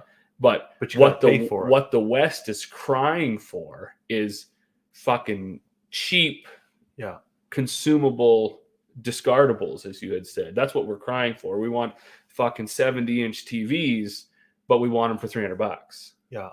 And everybody from the lowest income ladder to the highest income bracket wants to be living in exactly the same posh lifestyle. The only way to get that is to decrease the building process and the tolerances, the quality of it, in order to make this affordable to the masses. Which, you had talked about shoes, right? The title was I can't afford to buy cheap shoes. You can't afford to buy cheap anything because I'm not rich enough to buy cheap shoes. Yeah. Yeah. Exactly, right. Because they fucking fall apart in 2 weeks. And you're buying over and over again. Yeah. So it's, you want to go down conspiracy routes. It almost seems like a conspiracy to keep the West consuming. Yeah. We're like this fucking machine that is just more and more, right? Yeah. I don't want a coffee pot that lasts, because I'm going to renovate my cupboards every fucking 8 months anyways, and I want the coffee pot to match. So if this thing lasts 6 to 8 weeks, that's more than enough, because I'm going to get a new one anyways. Well, it does speak to that the distortion of reality, that excess culture that we spoke about at the beginning. Like, I remember when we built our house, when we were starting to put the cabinetry together, the lady at the cabinet store, she's just like, just pick it. Like, just pick what you want. It doesn't fucking matter. In 5 years, you're going to be putting new cabinets in anyways. Mm-hmm. And I just immediately just tensed up, the hair on the back of my neck. And I just like, is this shit going to fall apart? Is this disposable? Because I'm paying for straight up maple hardwood, legitimate wood cabinetry. I'm going to spend the most amount of money, because I want that to last my lifetime. She's like, you're going to change your kitchen in 5 years. But what she was meaning is that we're just going to get sick of it and want to apparently that's what people do. Oh, let's see it all the time. Let's just tear out. At that point in time, it was probably $15,000 worth of cabinetry. Now it's probably closer to 20. We'll just tear it out and put new stuff in. No. Over my dead body, we're going to do that, right? Well, but there's so much of it, right? There's people that they cannot live within their means, right? They're always kind of going broke, trying to look rich, I guess. And they all, like you said, they got to have that 70-inch TV, but they can't afford a 70-inch TV that's of any quality or value. No, the price point has to be. So they buy the cheapest garbage, and then it falls apart. And then they wonder why they never get ahead in life, is because every 3 years they got to buy a new TV. Mm-hmm. That's absolutely true. We've seen this weird creation of coaches in the last maybe 5 years. There's a coach for everything, right? Including, interior decorators, wedding planners. I realize wedding planners has always existed, but it's one I've never understood. Like if you need that much help, to have somebody involved, somebody to help you interpret what it is that you want, like you're, in my eyes, you're setting yourself up for a real expensive long road. And it always confused me. You have interior decorators that have to come in, and right away they seem to wipe out. Just like you bring someone in with no attachment, it's easy to erase, right? They just start fucking, well, we got to rip this out and that out and the next thing out. And then pretty soon, because you're knocking walls out of your house and your roof is doing this. My wife has watched some of these shows, and they're like, extreme makeovers and stuff like that. And now I'll grant it that sometimes, in a house in this area could realistically be 70 years old. Anything beyond that is probably fucking been torn down because it was a shack and a granary. Yeah. So I don't begrudge somebody renovating some cupboards that were 70 years old. But a lot of times what you're seeing too is people are renovating things that were built in 2007. Carpets are coming out. Fucking walls are coming out. Cabinets are coming out. Appliances that even work are coming out. Yeah. And you think like, well, I don't like white anymore. I want stainless steel. What the fuck kind of a world do you live in where you throw out your fridge, your stove, your washing machine, and your microwave and your fucking range hood because fully functioning equipment? You want stainless steel now. Yeah. Because that's the new in thing. People thought I was crazy in 2007. I bought an acreage in Sunset House in 2007. And it had a dishwasher, a built-in dishwasher. It did not have a fridge or a stove. So I bought a stainless fridge and a stainless stove. The dishwasher, everybody else would have just torn that 15-year-old dishwasher out and bought a new one for $300, $400, whatever they cost, $400 probably. So let's just say $400, right? I went to Home Hardware and I bought some silver spray paint. And I took the front door panel off and I taped it all up and I spray painted it. And I did a good job. And I put it back on, and you would never be able to tell. You never know, eh? People thought, "Oh, that's just so cheap. That you're such a cheap cunt." Okay, but yeah, what am I going to do with that $400 now? Like, and then and the reality to that too is, what are you going to do now with that $400 dishwasher that will not even last a fraction of the time that the original one did? When we lived in our house in town, we replaced our dishwasher 3 times. My mom and dad still have the original dishwasher in their house that they installed. Yeah. Like, so quality control into shit is just plummeting at a exponential rate, while the cost is coming down slightly, I guess. Or I mean, it's been inflated now for the last couple of years, but it really is. And I had this conversation with a guy today about even shopping local for meat. There's a whole mindset of buying shit that people can see at any cost. Yeah. Right. We used to call it the Hollywood side of the rig, right? Sure. Or whatever. Yeah. So the Hollywood side of people's lives, there is no expense spared. Now, it doesn't mean the quality of stuff they have is any good. It just means they have a lot of stuff. That's right. Yeah. And then on the back end, there's no money for farm direct meat. There's no money for, I had a teacher tell me once that she said she spent like $800 a year in snacks that she kept in her desk. And there would always be kids that were hungry. And one of the things she would do is just kind of drive by where they lived. Yeah. Just kind of check it out. Just to see if they were legitimately poor. And it was funny, right? She's an older lady. Yeah. And she said it was always it just stuck with her that there was always, there was a boat in the driveway and a fucking RV somewheres, nicer properties, and yet kids needing snacks. And it's really a shame. I think there's so much pride in the West. The United States has a pride problem that's undeniable. I know that there's some people that watch our channel from the States. It's not an attack on them. I lived there. I saw it. Canada itself has a pride problem. We feel that we're really elevated. You see that in the conservative speakers that are on YouTube and things like that. Sure. They have misplaced pride. It's not helpful to think that you are the greatest experiment and everything is so great when on the back end you have some of the most atrocious fucking conditions. Yeah, pride is actually a huge obstacle to traditional conservatism, right? Like it really is. Conservatism should be about some level of restraint. Absolutely. You're essentially trying to feed your 7 cows because you're about to have 7 fucking terrible years, right? Yep. Not just living in artificial excess, right? What do we miss for comments? The buyers a bid online for something like heavy equipment without being able to look them over are nuts. Yeah, Mark, that is true. Unfortunately, if you're geographically handicapped and you rely on something like Ritchie Brothers timed auctions where they have that, there was a name for it, where they take more pictures and detailed information and stuff.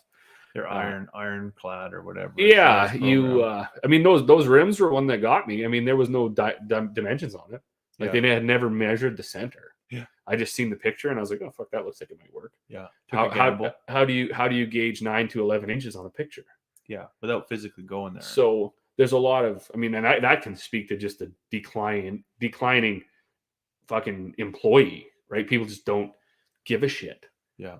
To like, they took a picture of the dimension of the rubber tire. Yeah. But no dimension of the rim. Yeah.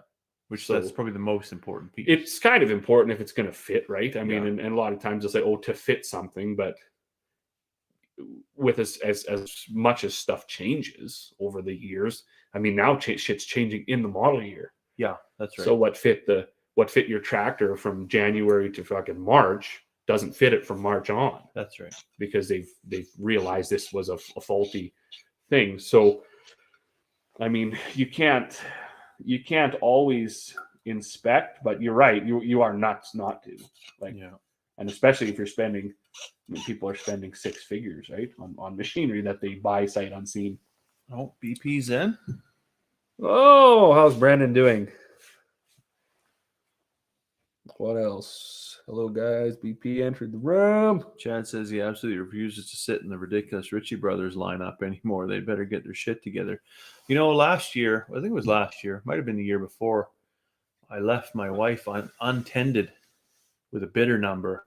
Oh, boy. And she bought 2 30-foot trailer loads of just, well, for all intents and purposes, it was shit. It was fucking garbage. It was all garbage.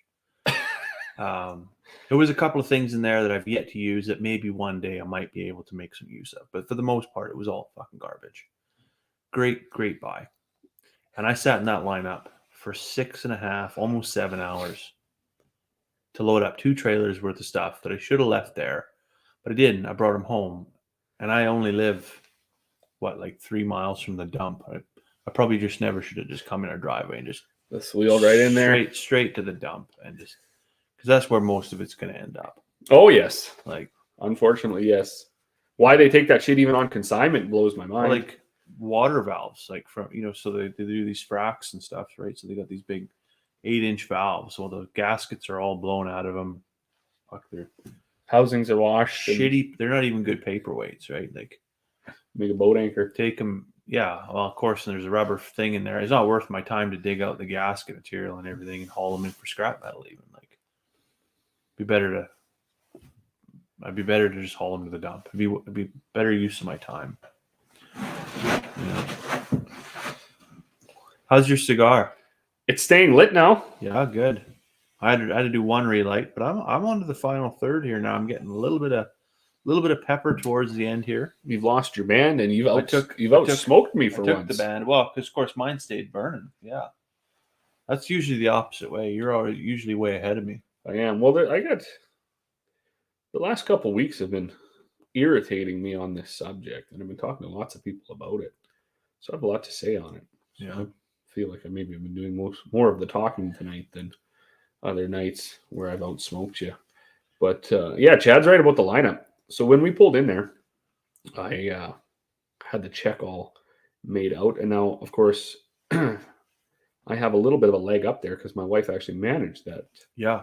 Ritchie Brothers office the for ins and the several outs. years, and she still has some contacts there. So we pulled in to the office, gave him the check, got the release paper, if you want to call it that, then down to the yard office, ran in, got my vest, signed in, gave him the release ticket, jumped back in my truck. There was about 3 cars in the lineup, and I was like, this is a fucking win because I've been in these long lineups. Yeah. Pulled up there, still for some odd reason sat there for like 45 fucking minutes, gave my paper to that guy, then drove ahead off to the side, waited for the loader to bring the pellet mill and the tires. Had to sign another form because, and this actually got me. Now I get it. They're a company, so on and so forth. They want to cover their ass. It's all redundant shit. So you sign this waiver so for them to load it into the box of your truck. So that they don't wreck your truck. And I was quickly thinking, I've loaded thousands of bags into the backs of people's trucks. Yeah. Thousands. And fucking quite a few IBC totes of molasses and pallets of shit. I've never once had anybody sign anything. It's not been a thing. You just, I'd have a splash more. You just be careful and you don't wreck shit.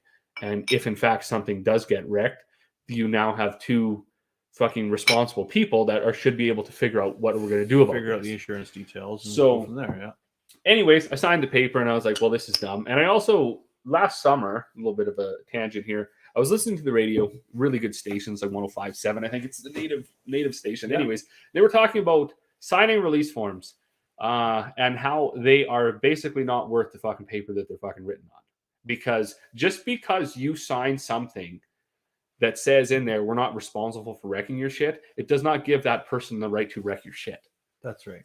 Right. And I always laugh now when I sign those. When you send your kid to camp and you say it's a waiver, they're not responsible for your kid, then they fucking absolutely are. They're 100% responsible. You cannot, so anyways, so I'm signing this garbage piece of paper that's worth nothing anyways. We get the tires loaded up. Shocking. No damage. Fucking out I go. I jump off. Now I'm in the exit. And driving up, I had read all the shit, Stop your car. Set your brakes. Fucking on and on and on and on and on and come in.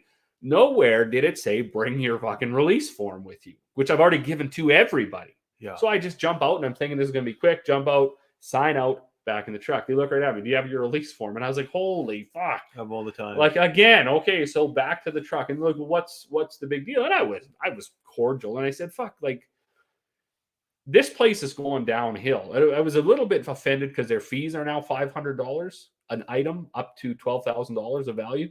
So anything you buy under, so my pellet mill that I paid $500 for was actually $600. Yeah. Plus fucking GST. And my tires that I paid $800 were actually $900.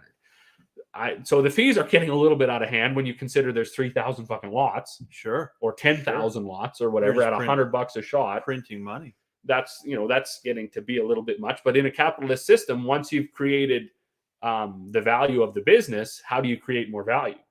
You fucking start adding fees because there's nothing more to do. You start cutting wages, you start cutting your labor force, you start hiring robots or, fucking creating robots to do the work. And then when you're done that, you just start raising all you got to do is raise the fees. Right. And then every year when your shareholders are crying for more dividends and crying for more value in the company, you just raise the fucking fees some more. Suddenly you start letting Uncle Wieners consign garbage to your auction. When we finally break, I don't know. I thought we would have been there a while back. I mean, we've had some banks go broke in the States here, and apparently Credit Suisse is on the fucking line.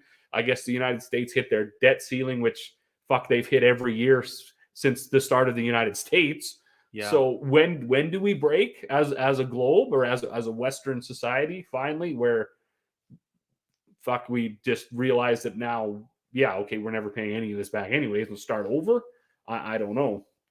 But anyways, I finally did get out of there.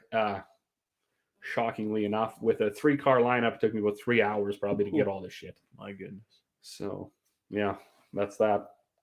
Fuck Ritchie Brothers. Fuck Ritchie.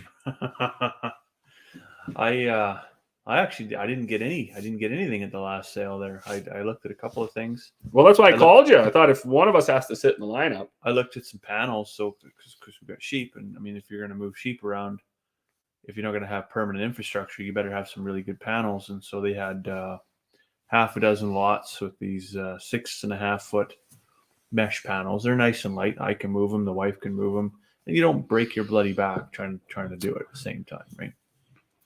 They're not the most well built thing, but they don't have to keep in a 2,000 pound bull or anything like that. Mm-hmm. Keeping a 250 pound sheep, well, that's perfect.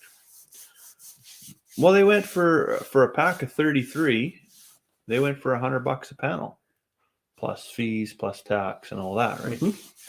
And I was just like, I can't justify that. I can't get there, right? Not for, if I'm going to go buy a high hog panel and pay $100 for it, well, then why would I pay $100 for this knockoff Chinese fucking garbage?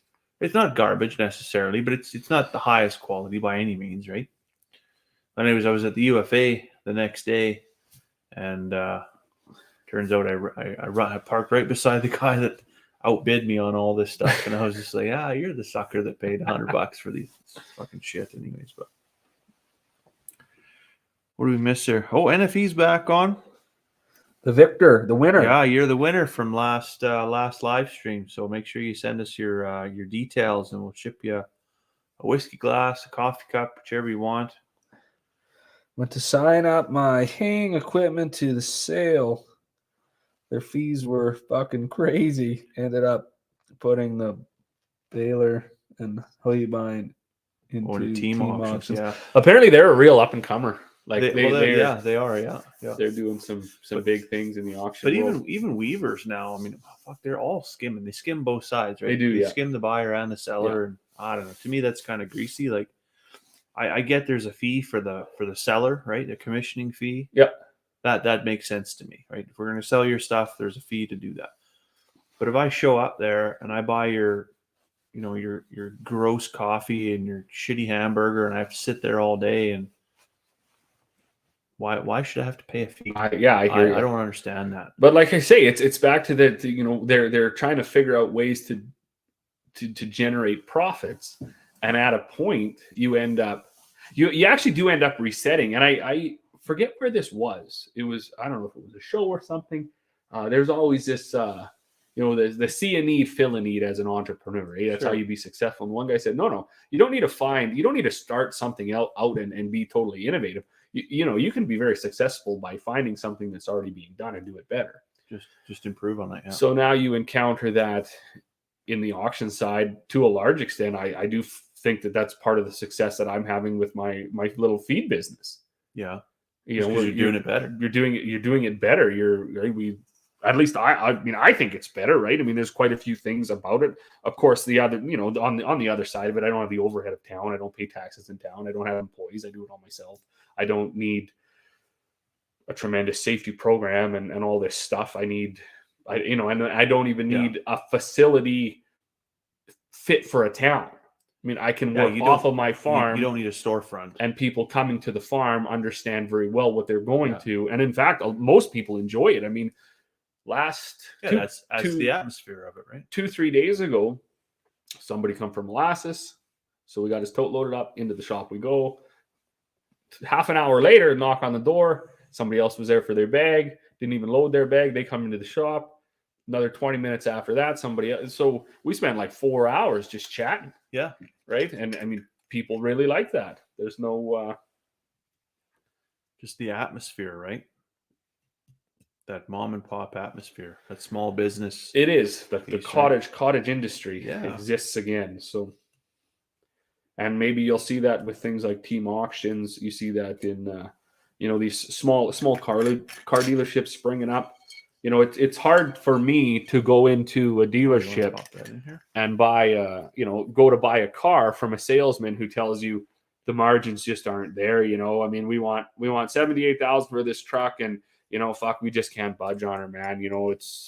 we're not making a dime on this one. Meanwhile, That's fucking nonsense. there's 80 fucking foot high windows in the building, and it's it's an architectural masterpiece.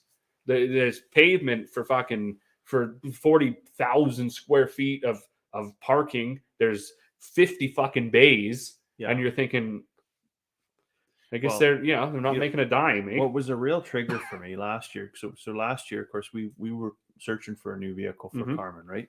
And part of that was, okay, let's go look at the dealerships that exist. What can you even who can you even purchase from? Number one, because they didn't have vehicles. And then an exercise for me was, okay, let's see what vehicles they have in the lot for sale, and let's see what vehicles they have in the back of the lot for repair. Mm-hmm. And you're right. If you go look at the west end of Grand Prairie, or you go look at the north end of Grand Prairie, you will see multi-million-dollar facilities that were built during the pandemic when they couldn't even sell a fucking car. They couldn't even get them.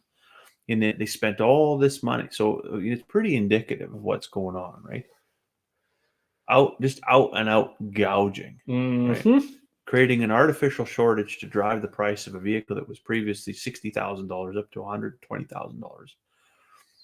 And the fact of the matter is, so that within the first month, that thing's going to be in the back of the lot, sitting there waiting on parts. And so the dealer doesn't make any money. They say, oh, there's no room to move on this thing. There's no room to move on it. Bullshit, there's no room to move on it. Because I know I'm going to pay again for that same vehicle, because I'm going to pay you $140 an hour shop rate to come fix this piece of shit, because it's just junk. So the dealer's going to win no matter what. It's like a fixed game of blackjack. The dealer always wins, right? And continue to win. Continue down the road. And that's why you see they build these $12 million dealerships with, like you said, how many bays in their service department. It's not so that you can get an oil change and drive in and drive out. It's so that they can sit there and do a cab off restoration on this piece of shit after 6 months. Yeah. Your first 6,000 mile fucking full on restore. Oh no. We missed a few there. You got to punch through there. The team has a pretty good setup going. I think Weavers and Ritchie's are just getting ridiculous with all the fees while eliminating all their staff by selling it all online. No auctioneers or ringman. Yeah, that online auction, that was definitely, that was a new and creative use of technology during the pandemic to still make a lot of awful pile of money. And once they had that figured out, because they did, they figured that out pretty quick. Once they figured it out, why would they ever go back to an in-person sale? Never. Why would you? I mean, people don't even go to farm sales anymore. Nope. They just do it all online. Their presence is just as big, but the commissions are way cheaper. Weaver is fucking awful to deal with. I've had some fights with them, and Richie's getting the same way. And if he says he's only ever used Weavers twice to sell both, we're nightmares and just as unpleasant buying. And Chad says he bought a set of B trains out of Weavers. They hadn't even checked the damn titles. What a mess. Took a month to sort of, oh man, that's criminal. I waited one day. You shouldn't be selling anything you're not certain of. I drank a grater blade behind my tractor to float the yard. Hook up to a chain. Chain come unhooked. Grater blade swung around, went right through the fucking sidewall of the tire. Oof. Brutal. So anyways, I thought, well, fucking like $1,100 for the tire. Well, I'll find one at the sale. So they had two that would fit. I waited all day for those fuckers on timed auction. And $50. They couldn't get $50 out of it. So I hit buy. Got them. I think we come on to maybe $100 or something. Sure. So I drove up there the next day, and I was waiting in line up. Got up there. And this guy come over with these pallet of fucking tires. You could stick your hole through the sidewall. And I was just like fucking disappointed. Yeah. So I go back into the office and I was like, man, I can't fucking buy those tires. Like there's and I said, the crazy thing is I only needed one. So if there was one that was good, I'd take it. Yeah. And the guy looked right at me and said, well, what'd you pay for him? I said, $50 or maybe 100. It doesn't matter. He said, well, you didn't pay too much, did you? I said, yeah, I paid exactly that much too fucking much. They're garbage. They're not fucking. They're worth nothing. Right so now. Then I don't know why he did this, but he said, yeah, okay, come with me. So he phoned the fucking consignor and put him on speakerphone. And he said, yeah, I got a guy here bought your tires, says they're no good. And the guy on the other end, he's like, well, well, you know, some fucking people are just never happy, and you know, them tires I just took them off my tractor, you know, they were fine.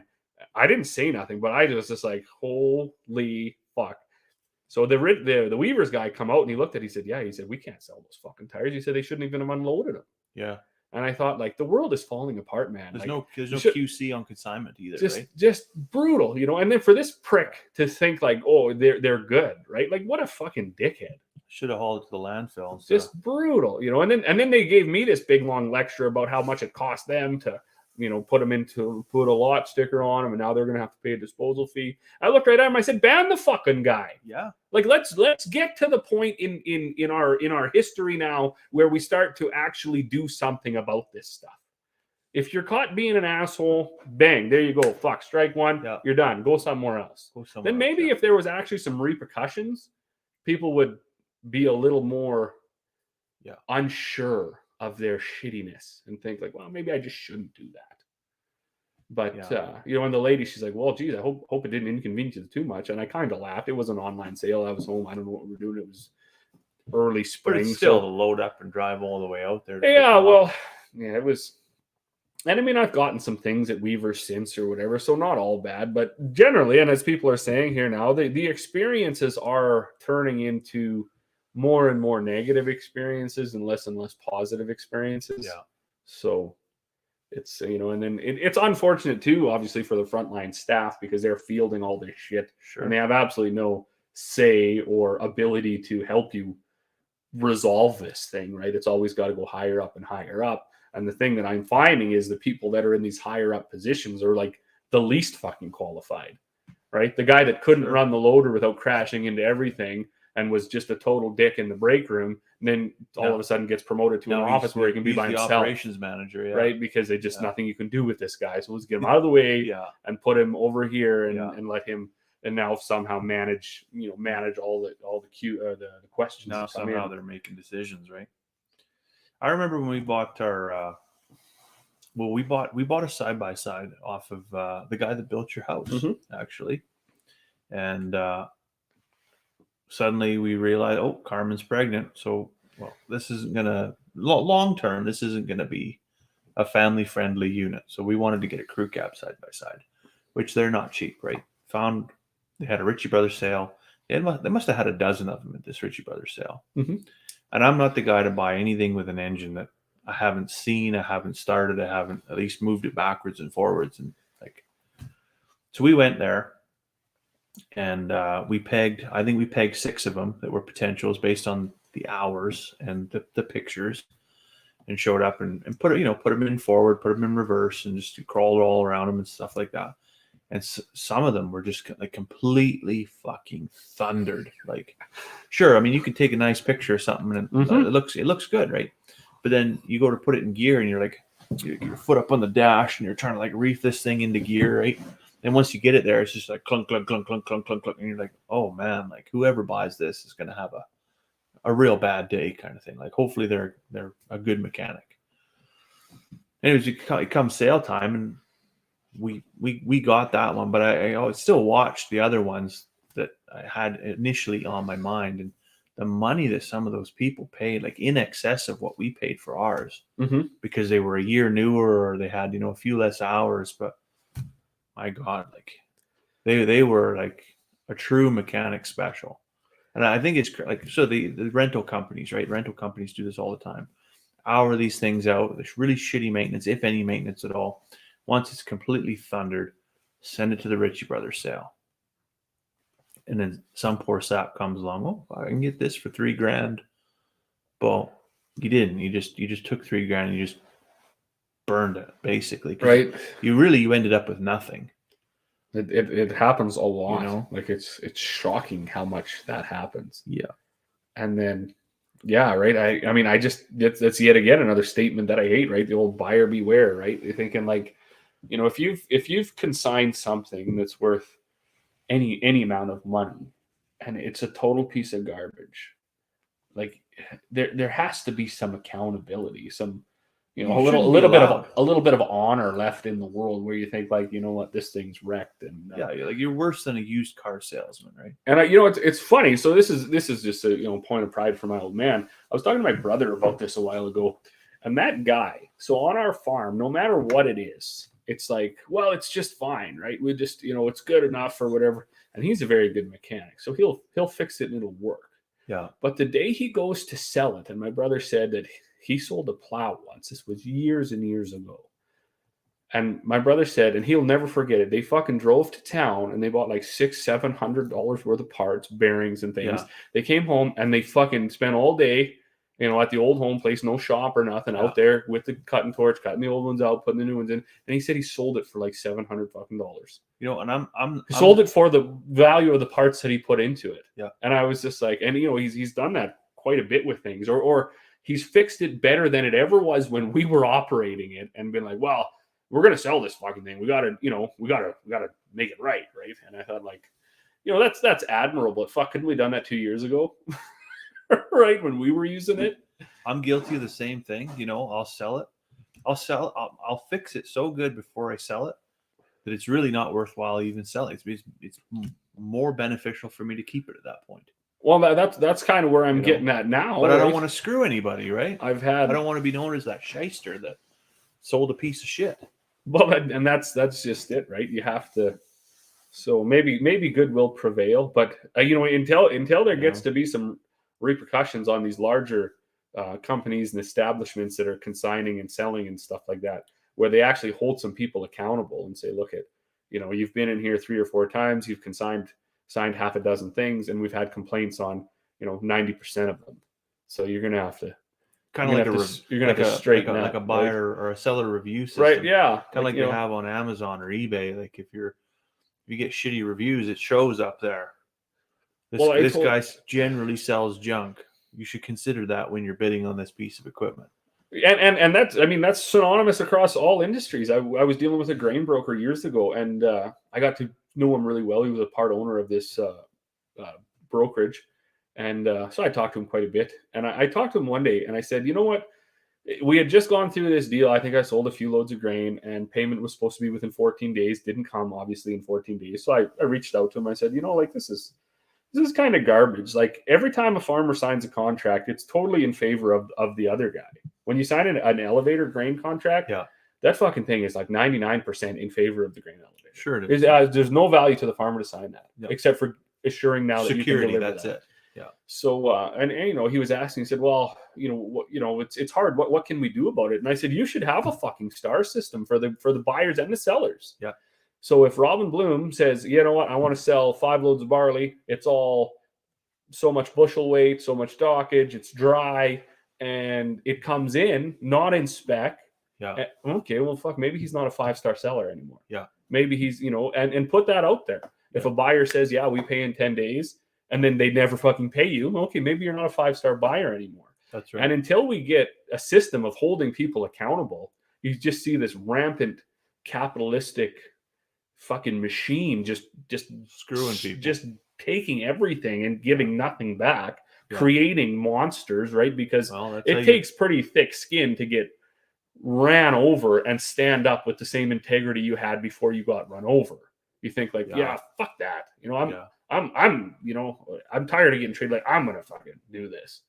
You know what I mean? So then you morph into this evil being yourself instead of trying to eliminate these things.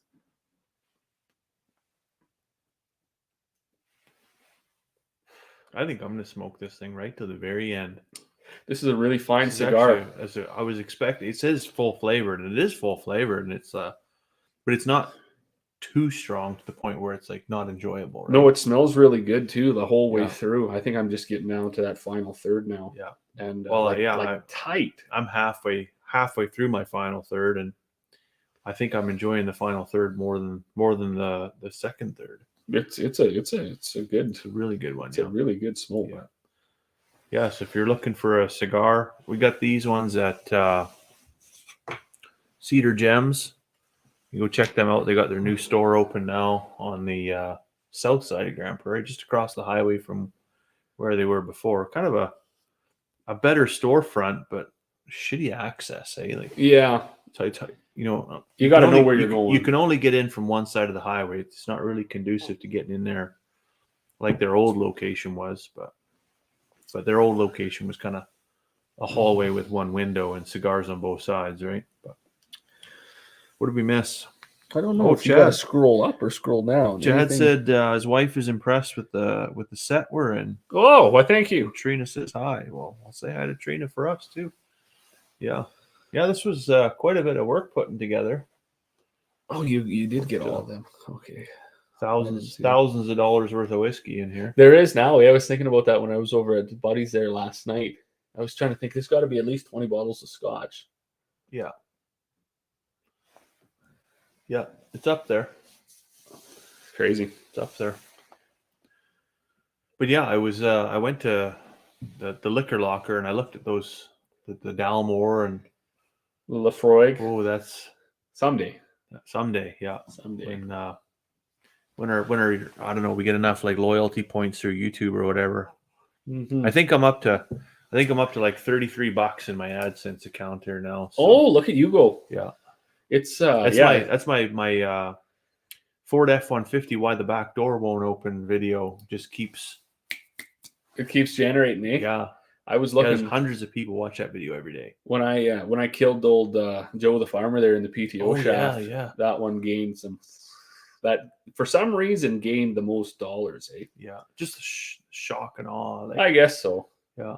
But yeah, because you can That was a look back really and good educational video though. see what. Well, it's funny because I looked at some other ones and I told my dad about it, and of course he was like pretty hesitant and like, because that's no joke, eh?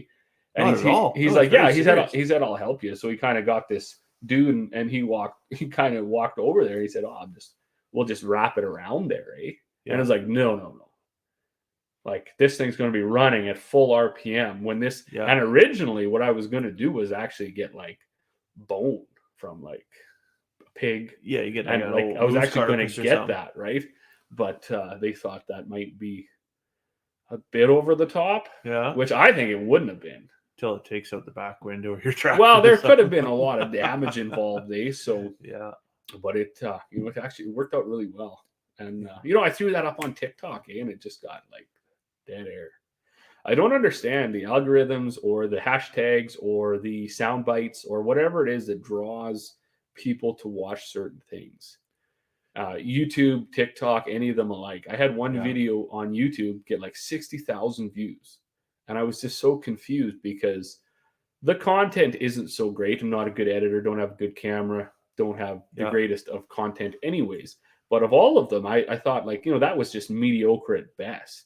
But for some reason, that was just boom. Like, it just the right time, the right hour to upload, whatever. And it just took right off. Hit the golden button, right? And then other things, you come up with a witty title or a witty thumbnail or use some, research hashtags that are trending. And it's just like another one I did was that antler shed that was in the hopper. Your $16 a pound. I did that and I didn't even think about it. And then all of a sudden it was like notification, new follower, so-and-so liked your video, blah, blah. And then I looked, it was like 70,000 views. Really? And I was thinking like, how did that happen? Yeah. I mean, that was just goofing around, sure. Right? But, and then you upload something where like the title is, farmer dies in tragic accident. I don't know why people by and large are sadists and that's what they want to see. Yeah, they want ambulance chasers and things. Sure it is. But it just, it actually kind of like restored my faith in humanity. It just was like, it just flatlined and then nobody wanted to see that. On TikTok. They were big fans about that, $14 a pound deer antler. Yeah. Different appetite between the two platforms, eh? Mm-hmm. Definitely. It's fun. So I actually, this evening I put, or was it earlier? It was earlier today anyways. I put a video on TikTok just saying, hey, let everybody know we're going to be doing this video or this live stream tonight. And not one viewer. TikTok was like, they heard the word YouTube. Oh, okay. And I think that does happen. And they're like, we're not showing this to anybody because you're going to take people off of our platform, right? So I'm going to have to be more careful with that. I was surprised. I was like, what do you mean? Like 0 viewer? Like nobody saw this? Like it's weird. Yeah. That's weird. Yeah. So. Although I did find a guy. So yesterday or the day before when I was making bags, I'll throw my phone up on TikTok Live, because you throw your phone up on YouTube Live and you get like nothing. Yeah. There just seems to be a different demographic, I guess, on the YouTube platform versus the TikTok platform. Whereas you can get, one night I was swathing, I had like 1,100 people watching. It was just madness. That's totally crazy, eh? fucking madness. When I drove my tractor from the farm to town, before Christmas, there were like 80 people watching at one just point. watching you drive down the road. Watching me drive down the road. Yeah. You know, and it's fun because, you know, for me, it's kind of a no-brainer. I got enough data on my phone, and I think the internet reaches there anyway. So you just throw it on and you're in and out of the cab, and then there's a few comments. So anyways, the other day, there was this ag sales rep from Edmonton. He was in there. So, because the title was something like Talk to a Farmer or whatever. So we were chatting, and he actually is subscriber 92. I don't know if he's in here or not, but I told him, I said, was Gavin, wasn't it? Yeah, Jamie, I believe. Jamie. I said, I was like, well, I mean, we're always looking for people on YouTube that are willing to, jump into the chat, because, I mean, obviously Stan and I will sit here and drink and chat about life together anyways, but it really helps carry the conversation on if there's somebody there's a question or a comment so or whatever. A guy like Jamie would be invaluable with adding to things or whatever. So he was all for it. I mean, he hasn't been in here yet, but Chad says you guys need dynamite in your videos. I know a guy, blow some shit up, shoot your views through the roof. I was gonna take my operating buddy there, he was gonna blow up a beaver dam with tannerite. So when we do that, I'll get that on. Get some footage there, because I don't know what it is too. You search ripping apart a beaver dam on YouTube, every video has over 1 million views. Really? If they've taken an excavator or if they've done anything to a beaver dam. But you would think millions that would of be views. like, you would think there'd be some concern around like animal welfare. Like, doesn't seem to matter. The vegans would be all over that. Doesn't seem to matter. Somebody would be protesting. They get pumped up.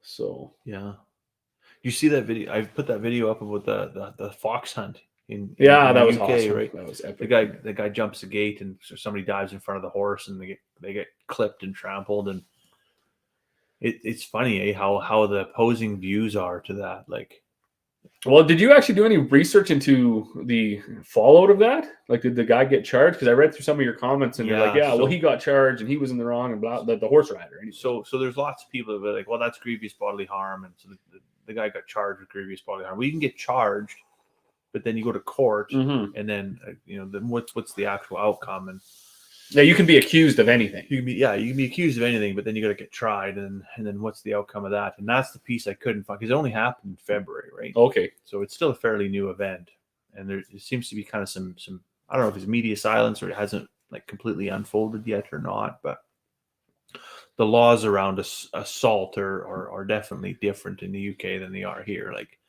you can look at somebody the wrong way, and that can be assault there, right?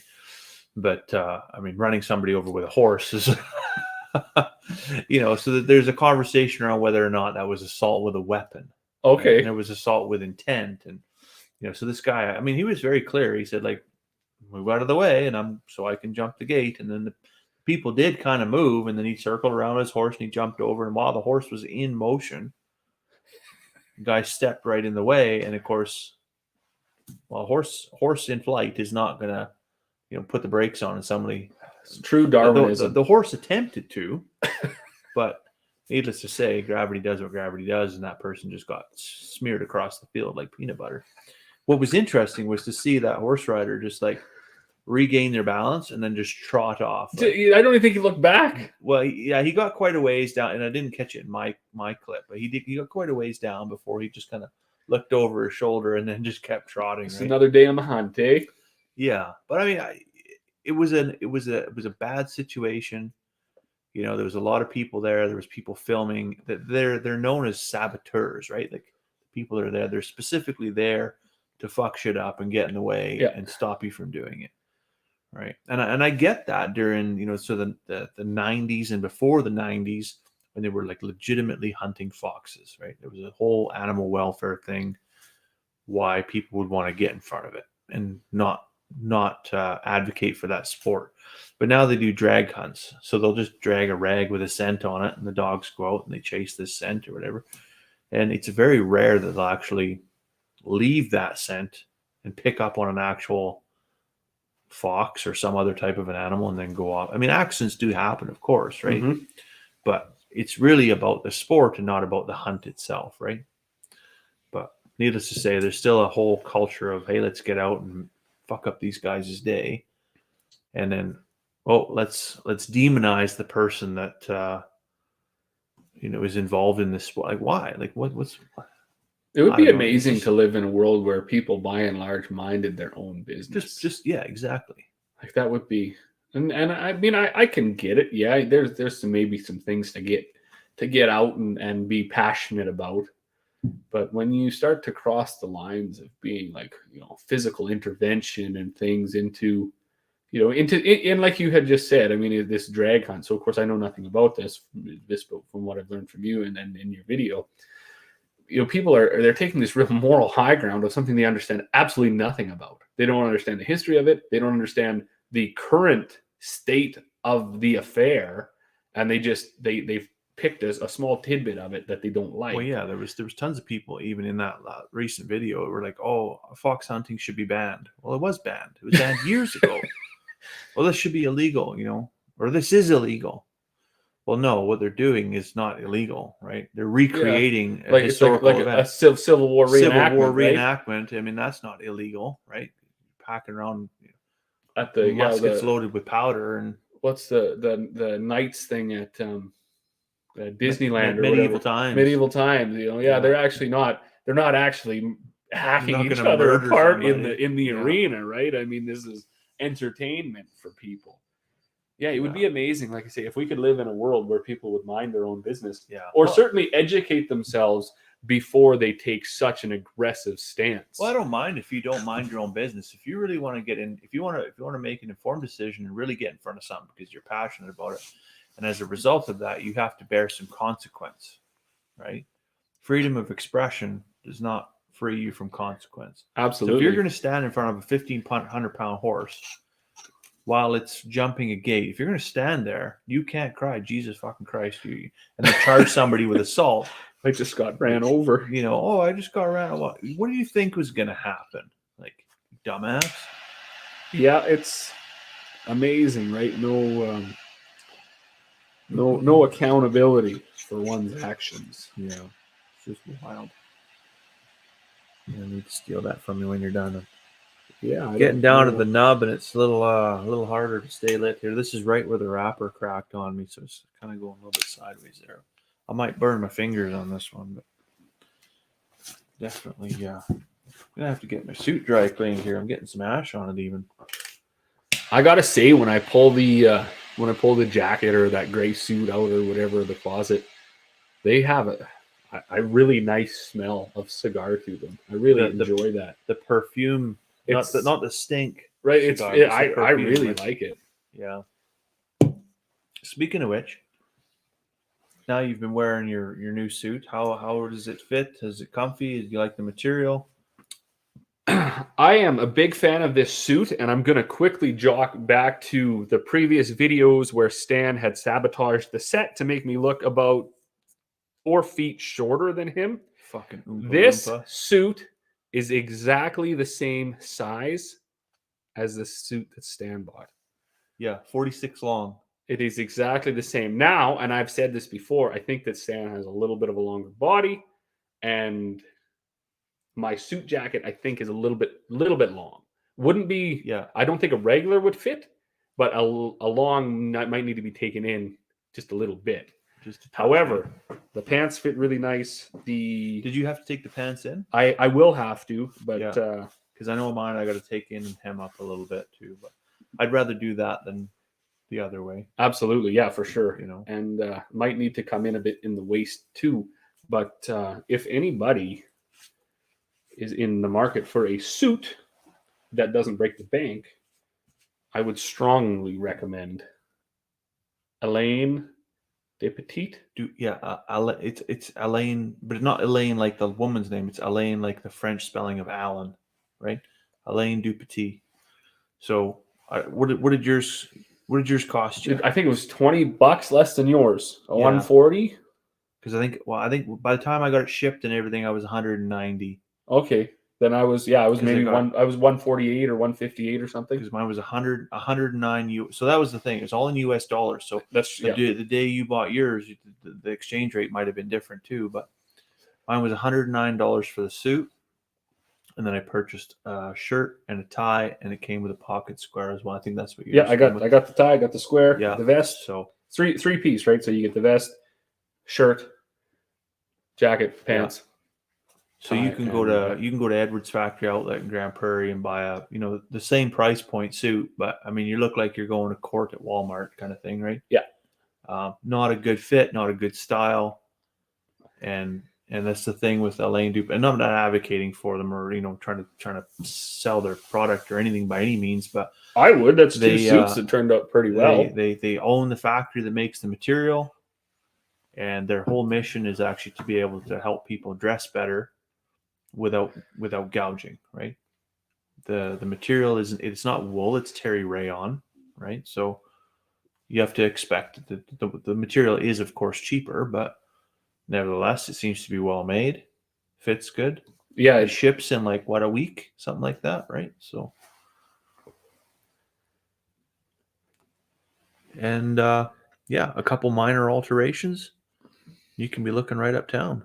Yeah, and I mean, despite what anybody says, a man should definitely have a suit hanging in his closet, no matter where you live geographically. Yeah, I've got a bit of a problem. I think I've got 6 or 7 suits now. But my last one so I got this last, not this one I'm wearing right now, but the one I wore last live stream was the one I got from Alan Dupetit. And I never told my wife that I bought it. I just impulse. As one does. As you do, right? Beg forgiveness, right? So I showed up, I hung it up in the closet, and she coming out when I come home from work that day, she's like, "You bought a new suit. What's that for?" And she assumed I was going to wear it to work, like to go to Calgary and wear it to work. And I'm like, "No, like, I don't think like I'd be dressed better than the VP. Like I'd be kicked out of the office for looking too sharp, right?" So she wasn't mad about it, or she was like, "Oh yeah, no, my husband's like dressing better and taking some pride in his appearance and feels good about it, and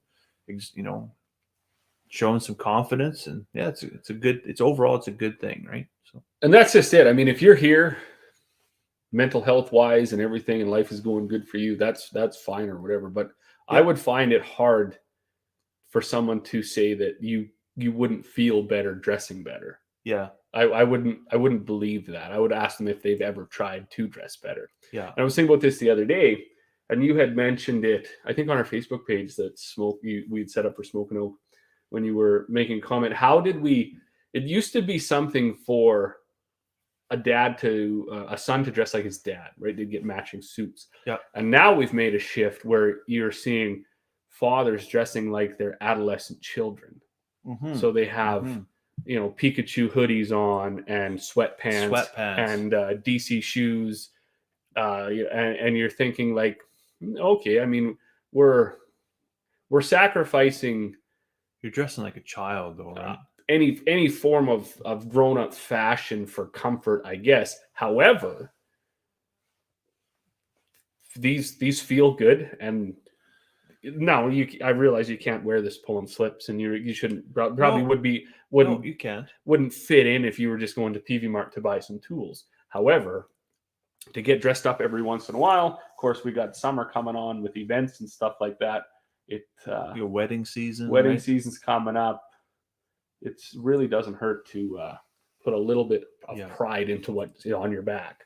I had some conversations with some of the guys I work with, because I mean, I've obviously during the last year, I've really tried to increase my game when it comes to like the wardrobe game, right? And some of the guys I work with, they comment on it frequently, right? That, "Oh, you look really good today." Well, that's an immediate like confidence boost, right? Just yeah. But then those endorphins are just quite often they say, I don't know how, like, you're wearing dress pants. Like, I don't know, like how, like I can't wear dress pants. I'm just not comfortable in them.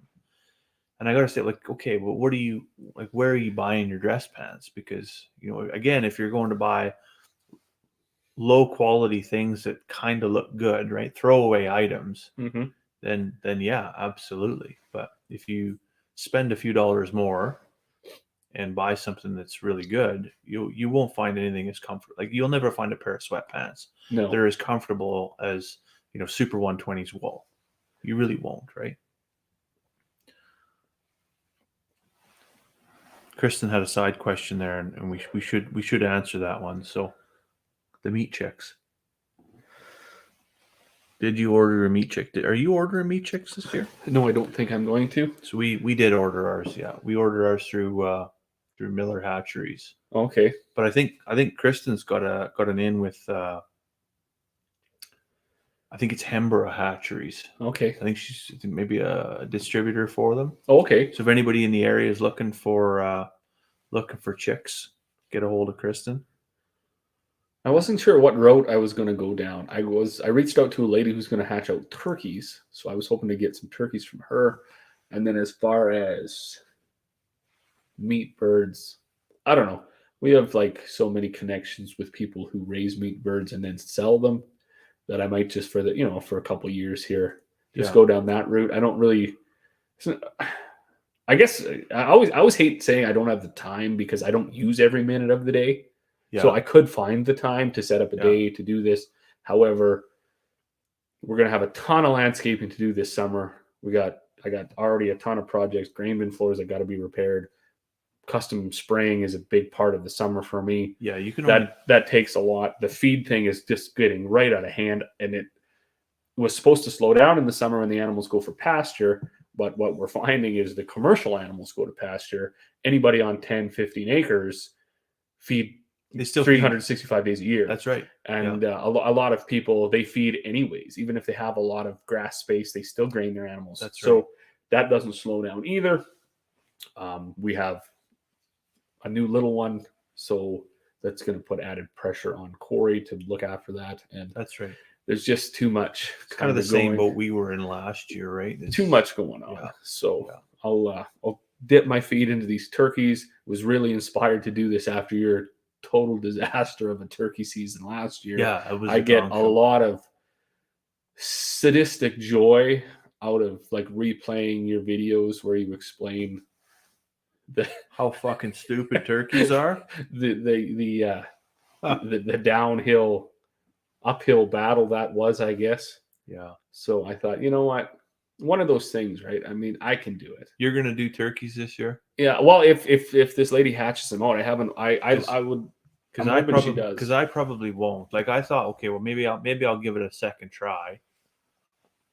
But if I know a guy that's going to do it, there probably stands a greater chance. I don't know if it's a competence thing or what the challenge was. But if you're going to do it, I'd be just as happy to buy a finished bird from you. Mm-hmm. My wife and I talked about this evening about, okay, well, who's doing pigs this year? And I said, oh, well, we took a year off. Like I could probably do pigs again, but we still have 2 full pigs in our freezer. And I'm like, man, we really got to catch up. Right? Like I could do a pig, but I'd have to grind the whole thing and just make a whole pile of sausage. Cause I would eat sausage probably 2 meals a day. Yeah, me too. 250 days of the year kind of thing. Right. Cause I don't know. I grew up on sausage. I love sausage. I love making sausage. It's just a good time. Right. And, but ham, to cook a whole ham and then to eat it for 3 or 4 days is not really conducive, right? So like, okay, well, let's get a meat slicer and let's start slicing our own deli meat and stuff. Let's be a bit more creative with it. So I think we will get a half a pig this year, but I don't think we're going to raise it ourselves. I'm going to invest more in the meat chickens because we eat quite a bit of chicken. Yeah. Right. And I would 100% advocate for raise your own meat chickens, raise them on grass, raise them on sunshine, locally grown grains. You can't beat it, right? Way better than any garbage you'll ever get from the supermarket or any fast food restaurant. I went to so my wife's birthday was the other day. It was on the 15th, and we went out to the sawmill. And I mean, I know it's a steakhouse, and you shouldn't go to a steakhouse and order chicken, but I was like, well, fuck, everybody goes here to order steak. Mm-hmm. I'm going to get chicken cordon bleu because, fan favorite from my childhood. Yep. It's always really good. Well, they deep fried it.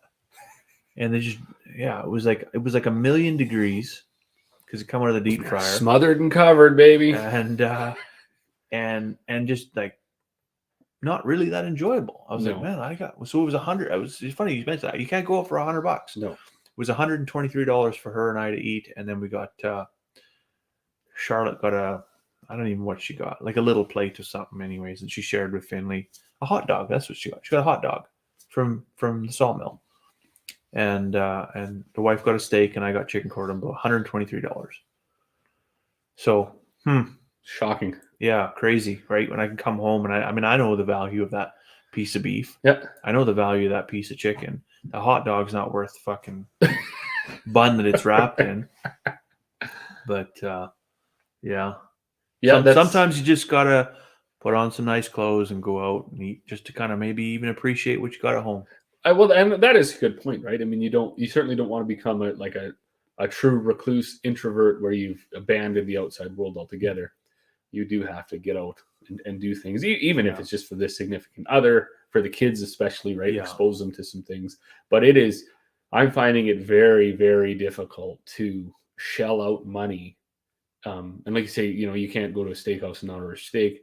I almost refuse to order beef at a restaurant anymore. Yeah. Because it's just it's not even near up to par of what I have in my own deep freezer. That's what I find, right? And it's like, and we are, like yourself, you had said, we're running into a space issue. We got a chest freezer in the shop that's full of chicken and turkey.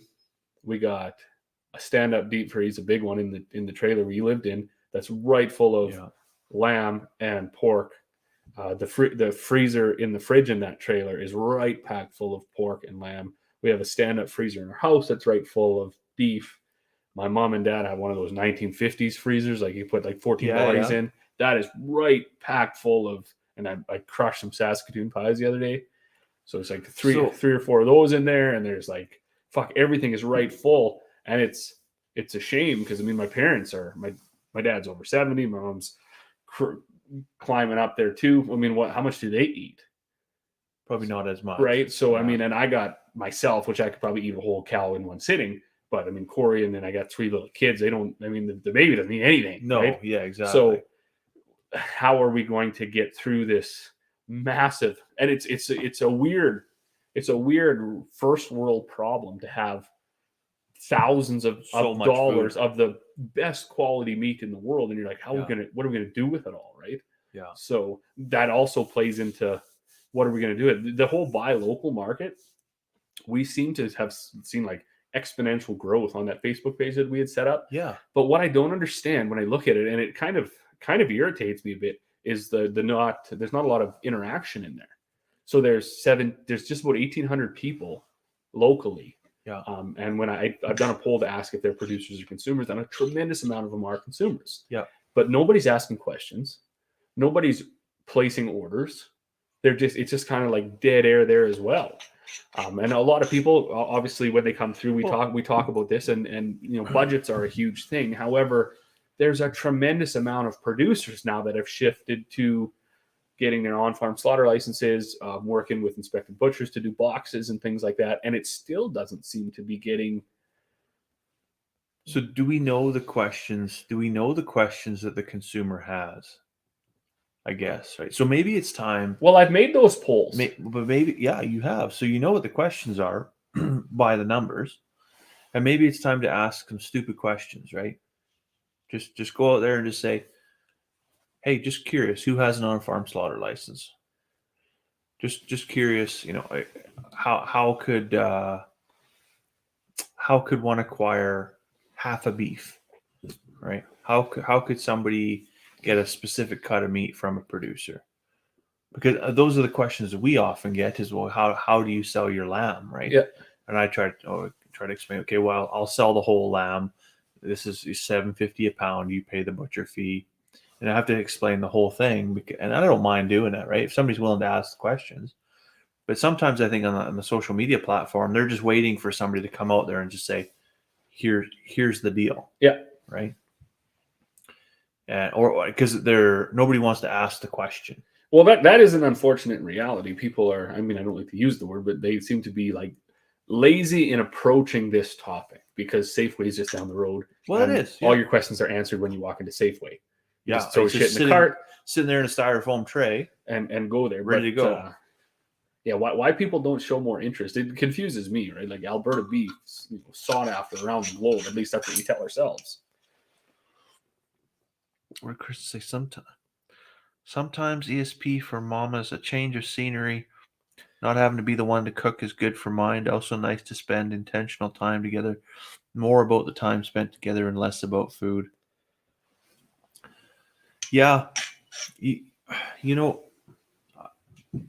I agree. You do have to have some of that where it's just like nobody has to wash the dishes, nobody has to cook the food, nobody has to even have the foresight to even take it out of the freezer.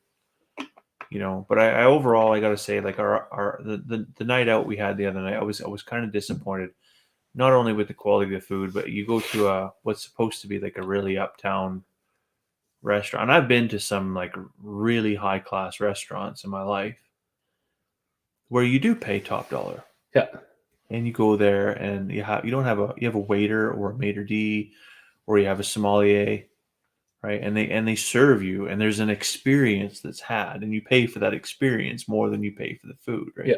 You go to the Sawmill in the Grand Prairie, and the guy's wearing jogging pants and a t-shirt, and you're buying a $55 steak. It's like the experience doesn't match the price point, right? There's a lot of ambiance, right? there. Yeah, I mean they might have dimmed the lights. It's dark as shit. You can't see. They decorated and they dimmed the lights, but it's and the keg is no diff. Well, at least the keg they try to have a bit of a dress code there, but I don't know. I think you're certainly not getting the experience out of it that matches the dollar you spend, right? But if you're gonna, maybe. I plain don't want to kill chickens anymore. I'm done, tired of it. Yeah, I can. That's actually a small part of my reservation to even getting them. I mean, I don't know. I've never done it, and I just don't know if I want to dedicate. You want to run a clinic? The day, the time to do it. Well, yeah, I often thought like, I better call up Stan one day when he's doing it and even go watch.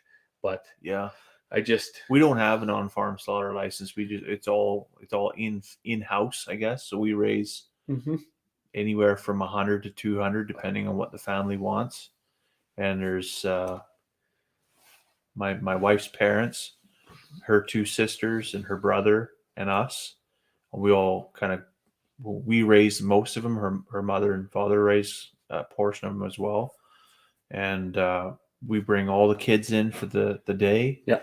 And I mean, the little hands, right? The little hands fit so good up the chicken's butt for gutting them and stuff, and for plucking the little, whatever leftover feathers and stuff there are. And I mean, that seems a bit sadistic and almost traumatic to some of the kids today, I think. Yeah. You brought the kids from the city and they saw that, they would be honestly, they would be traumatized. But the kids we have that come out, when it's dinner time, they finish their food. For the most part, anyways, they finish their food because they know where it comes from. They know the work that went into it. Charlotte's a prime example, right? You tell, okay, this is your pig. Like you fed this pig. Yeah. You were there the day that we loaded it on the trailer, right? And they appreciate it, right? It means so much more. Whereas if you just get a slice of ham from the Costco and a foil tray or whatever and cook it up, well, that's one thing that I don't want to eat that. I do get a kick out of around our table is like my little boy, he'll always ask like, was this JJ? Yeah. Because I mean, and it's funny because a lot of people like, you don't name your food, but I mean, we are not on that track. Like every animal we has a name. Yeah. My little boy looks after them all summer long.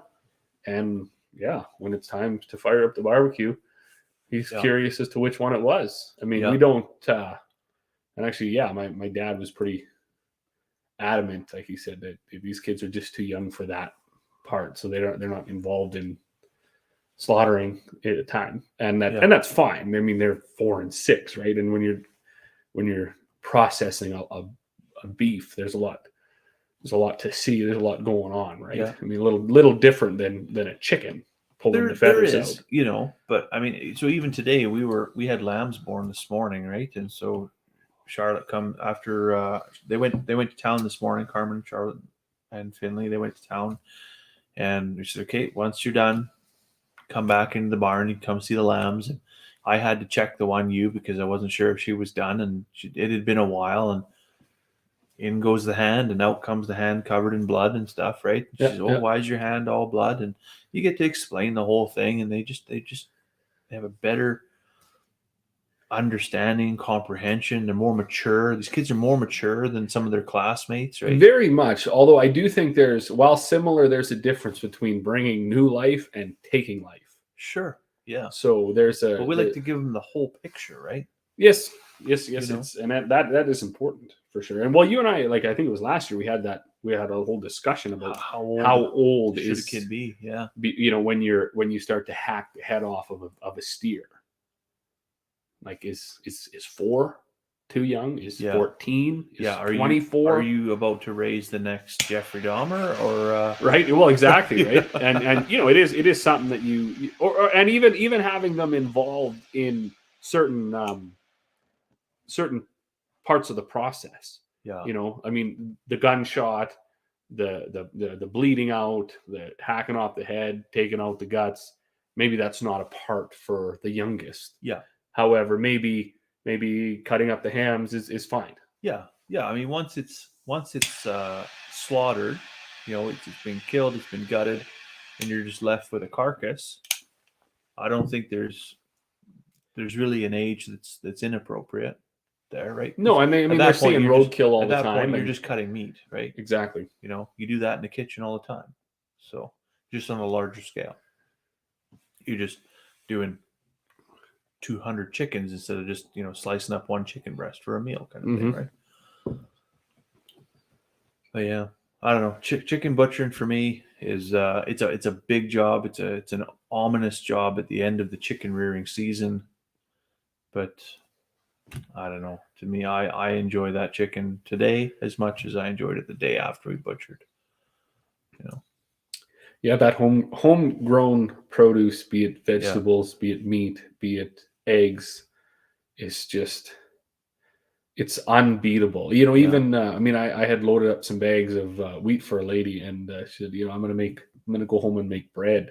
And a lot of people ask me, like, can you use this? And I said, like, if I had a de-holler, I'd roll my own oatmeal. Yeah, we eat all. I when our kids were born, I had done quite a bit of research. When my daughter, oldest, was born, apparently barley flour is really, really good for kids. So really? Substitute for wheat flour. The only thing is, so I have a stupid question, if you don't mind. Wheat contains gluten, right? Yes. And there's a whole gluten allergy. Lots of people can have it. Is there gluten in barley? That's a question that I can't answer. I don't know. I didn't cruise down I was a victim of the headline, I guess. When I seen the article, I read a little bit into it. Yeah. I didn't get enough out of it. And then the reason I didn't do any more is I didn't pursue it because I didn't have a way. We have a tabletop mill, but you can't make McGavin's ultra fluffy white bread out of your wheat, right? Sure. And when I make bread, and when we lived in town, I would take every Sunday with my daughter, and we'd make bread. We'd make something, right, out of our own grains. Yeah.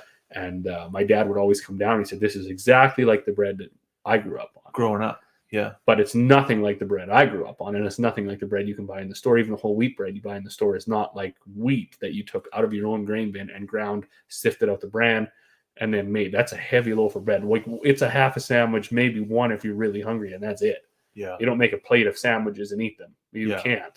Yeah. And it's amazing. So I really wanted to try with the barley, and I probably still will, but I got to find a way. There's more hull to a barley, right? It has its own shell and everything, where a wheat is just a kernel. So that's why I didn't jump down that road to find out exactly why it was better, because I wasn't going to do it anyways. Mm-hmm. But our peas, right, they go into soup. The oats they're a milling oat. The wheat is a milling wheat. The barley is a malt barley, and the canola goes for oil. It's all human consumption food. Yeah. And we do eat it all. Yeah. I mean, we've loaded lots of bags for people. I mean, you can't, unfortunately, with the ridiculous rules of things, you can't call anything. No, so I can sell you just a bag of wheat. What you do with it is up to you, right? Yeah. If you want to plant it, great. I'm not a seed grower. Sure. I cannot sell you seed wheat. Yeah. But I can sell you a bag of wheat, and you do what you want. You want to feed it to the pigs, you want to make it into bread, you want to plant it, give her. Yeah. Here's your bag of wheat. Yeah. So that's pretty cool. Yeah. Kristen said, Robin took the words right out of my mouth. Homegrown's just unbeatable. Nothing else like it. Yeah, I mean, it's just the well, it checks every box. It's not only the quality, checks every box. It's the pride, because and we noticed that too with the meat. Is that why does it taste better? There's a piece of it that is pride, right? You took the you get every morning you get up at 5 o'clock, you feed that animal, right? You try to give it the best life possible, and when you take its life, it's not out of a sadistic thing. It's a point of joy and thankfulness and gratitude for the animal, right? And that's why it tastes good. But not only that, is it's not living in a box this big, and it's not just fed whatever cheap garbage they could feed it to put on as much weight as possible in a shorter period of time, right? And yeah, I mean, it's as cliche and silly as it sounds. I mean, I tell people that too. I said the reason it tastes so good is it had a name, right? I mean, my boy rode that pig around all summer. That's why it tastes so good. Yeah. Right? I mean, these things have arguably the best life that an animal that is going to be consumed at the end of its life cycle can possibly have. Yeah. Do you have room for half a glass more? Oh, I could take a little splash more. Yep. What are we at here? 2.5 hours. Pretty damn good for not having a top. For not having a top. We had like up to 10, 11, 12 people in here for a little while too. So that's overall. What's your thoughts on the whiskey? Yeah, the old Scotsman's going to have to up his game because that is a mighty fine drink. I gotta say, so I've had, like they said, Jameson, right, and a couple of other Irish whiskeys, and they have a very distinct flavor to them. Kind of that, you drink Bailey's, right? It has that very Irish whiskey flavor to it, right? That kind of creaminess, but crispness at the same time. I don't get that. This is much, much closer to a Scotch than it is to any other Irish whiskey I've tasted. Yeah, you would. And I think it's the cask. I think it's the cask, the All Russia Sherry cask, right? Yeah, you wouldn't be able to tell, right? I mean, if you went to a Scotch tasting and they had this there too, you wouldn't take a step back and say that's not Scotch. You might think, okay, well, this is very, very sweet. That might something's different about this. Yeah, I'm not even sure after that 12-year Dalmore. I don't know. That was like a dessert whiskey, right? It was. I was reading a thing the other day. There's I think there's 4 different types of people that purchase whiskey, right? 4 cats. So there's the whiskey buyer. There's the whiskey drinker. There's the whiskey collector. And then there's the whiskey enthusiast. So the buyer is somebody that would buy a bottle, they wouldn't buy this because you can buy this. I mean, it's a cool bottle for sure, but you can buy it anywhere, right? They'd be buying like the rare bottle, like the investor almost, right? And then they would flip that bottle on the secondary market, right? They're in it simply for the joy of moving things around, right? And having something that's rare and then moving it on to somebody else.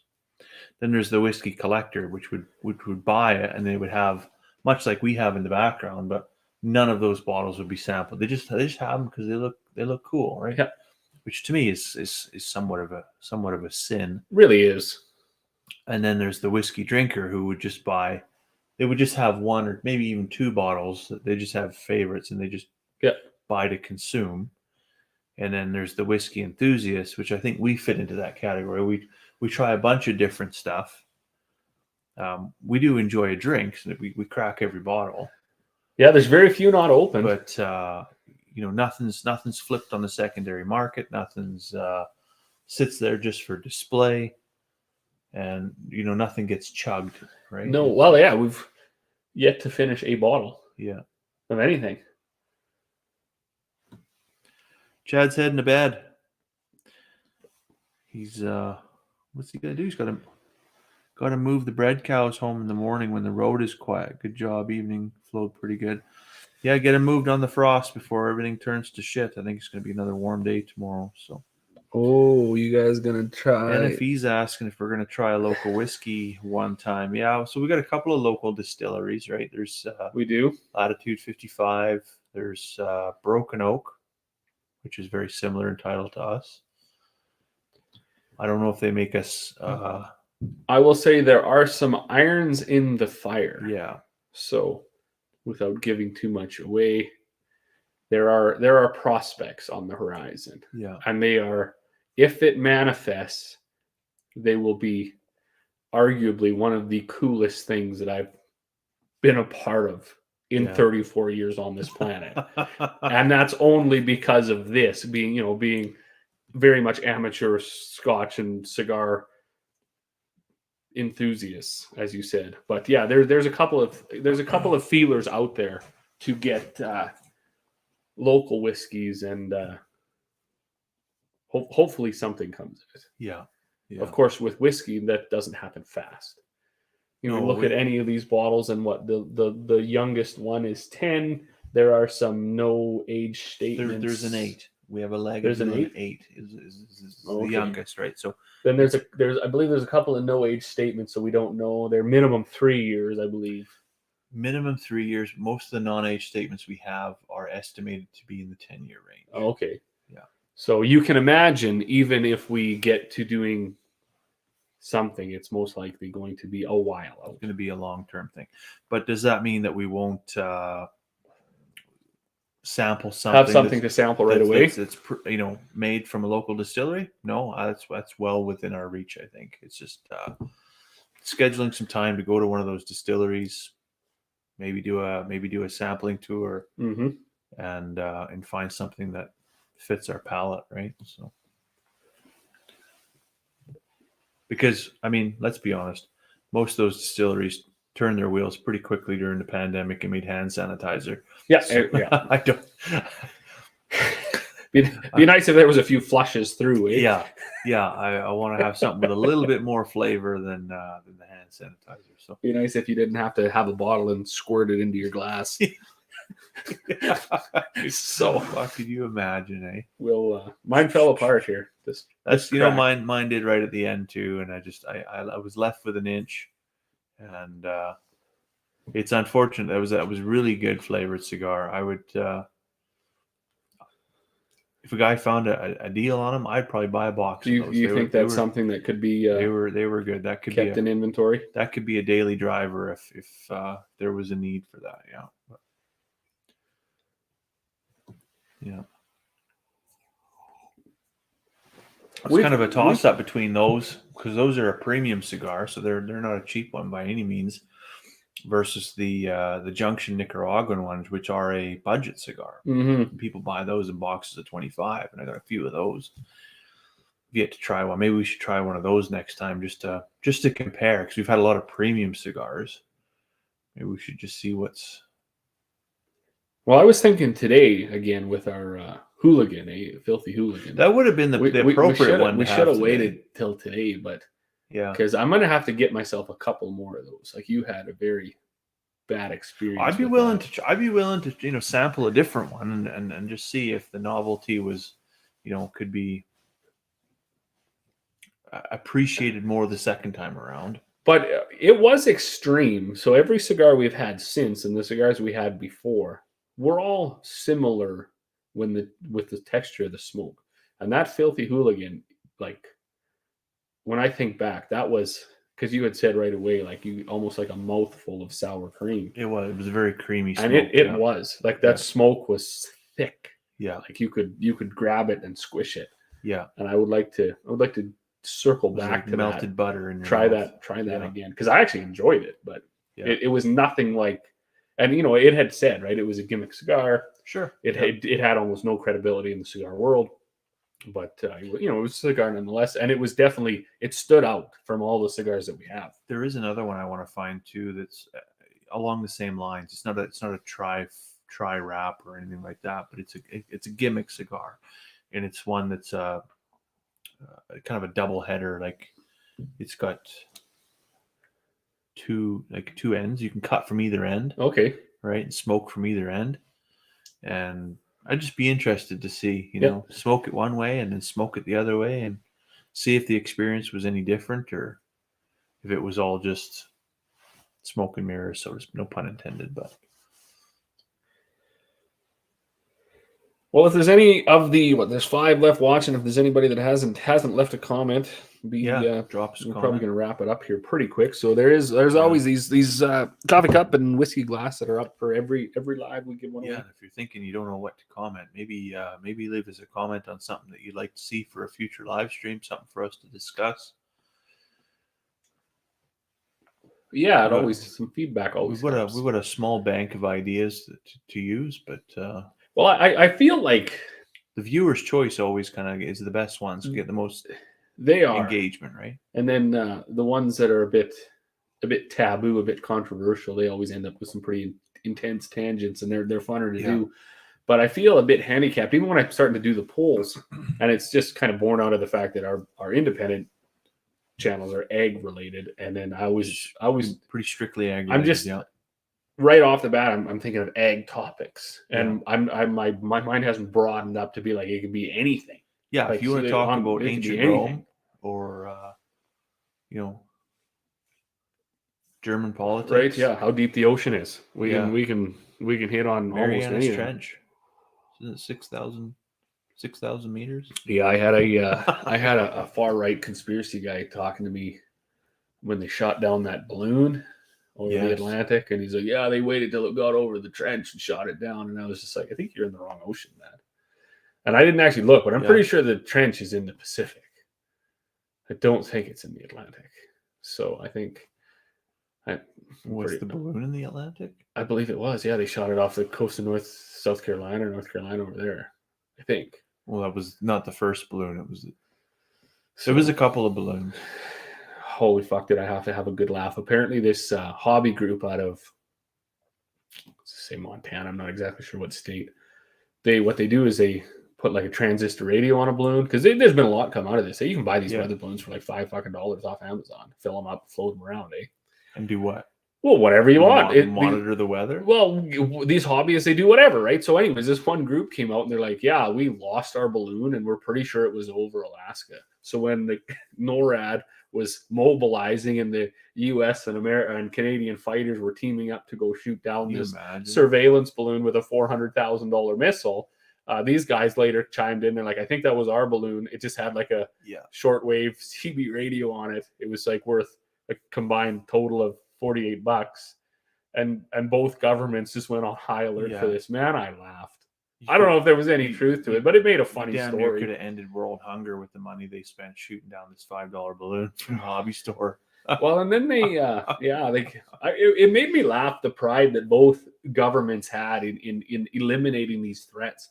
And I asked one guy, I was like, I would have been more impressed if they could have found a way to capture it whole. They could have recovered it. And then, well, even just like grab, I realized they're, at high altitude and stuff, but because there was a whole thing explaining why they couldn't just shoot it down with like a regular bullet, because apparently these things still float. So they need these like fucking super shredder missile or whatever to do this. They got to vaporize the fucking thing. And some people left some comments in various online articles that made me laugh. The one lady said, well, at least they used the fucking thing instead of leaving it on the shelf till it expired.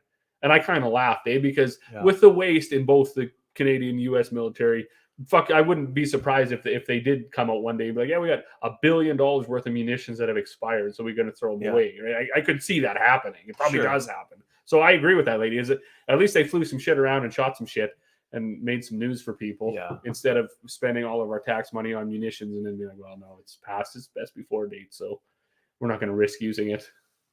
Yeah, that whole expired ordnance thing, like you still see, in France, Germany, the Netherlands, where they'll find one from World War II, and that shit still blows up. Yeah, you're not going to put it on the old pitch there and kick her around. Yeah, it's funny. Mark said any kind of topic on a live stream is great. YouTube can't be so hard on your channel. You know what? We're not getting a ton of traction, I think, with growth-wise on YouTube, especially on this one, because anytime you're drinking whiskey and smoking cigars, I don't think it really hits the algorithm, but we have fun doing it. I really enjoy it. It's been great for me. And the folks that come out, they enjoy it, and we just, it's a good time. We did this regardless of this. This was just born out of being very amateur YouTubers. Yeah. It's just a cool thing to do. What confuses me is when you're scrolling through TikTok or even YouTube live feeds, there'll be like 4,000 people watching someone sleep. Yes. Or 14,000 people watching someone play Pac-Man. Yeah. And you're like, whatever. I mean, I seen a meme the other day. It actually made me laugh of how relevant it was about this mom criticizing her son for watching a person play video games when they had a video game system themselves. But the bottom of the meme was, while she was sitting there watching someone clean her house when she has her own house to clean. Right? Because that was a big trend. I mean, I think there's actually a lady in Grand Prairie that puts her on live while she cleans her house, gets tremendous traffic. So I don't, I mean, and you really can't talk, whatever, it doesn't matter. I don't get where, certain, and I've said it earlier, I don't get where certain things, they drive the traffic.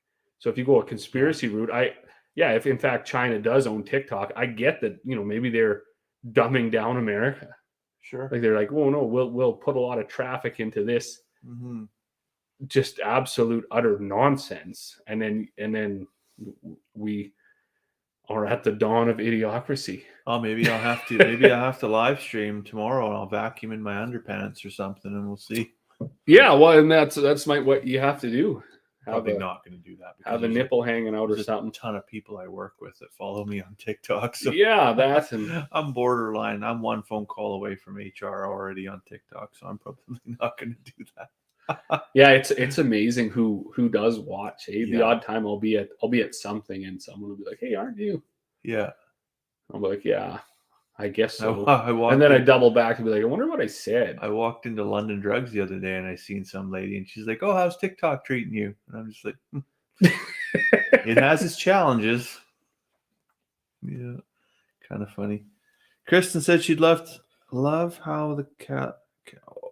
know how the cattle auctions work as a future topic. I'm fairly fuzzy on them. Yeah, I don't know if I would even know the answer for the cattle auctions. I'm more of a sheep auction guy, and I only dabble in that one.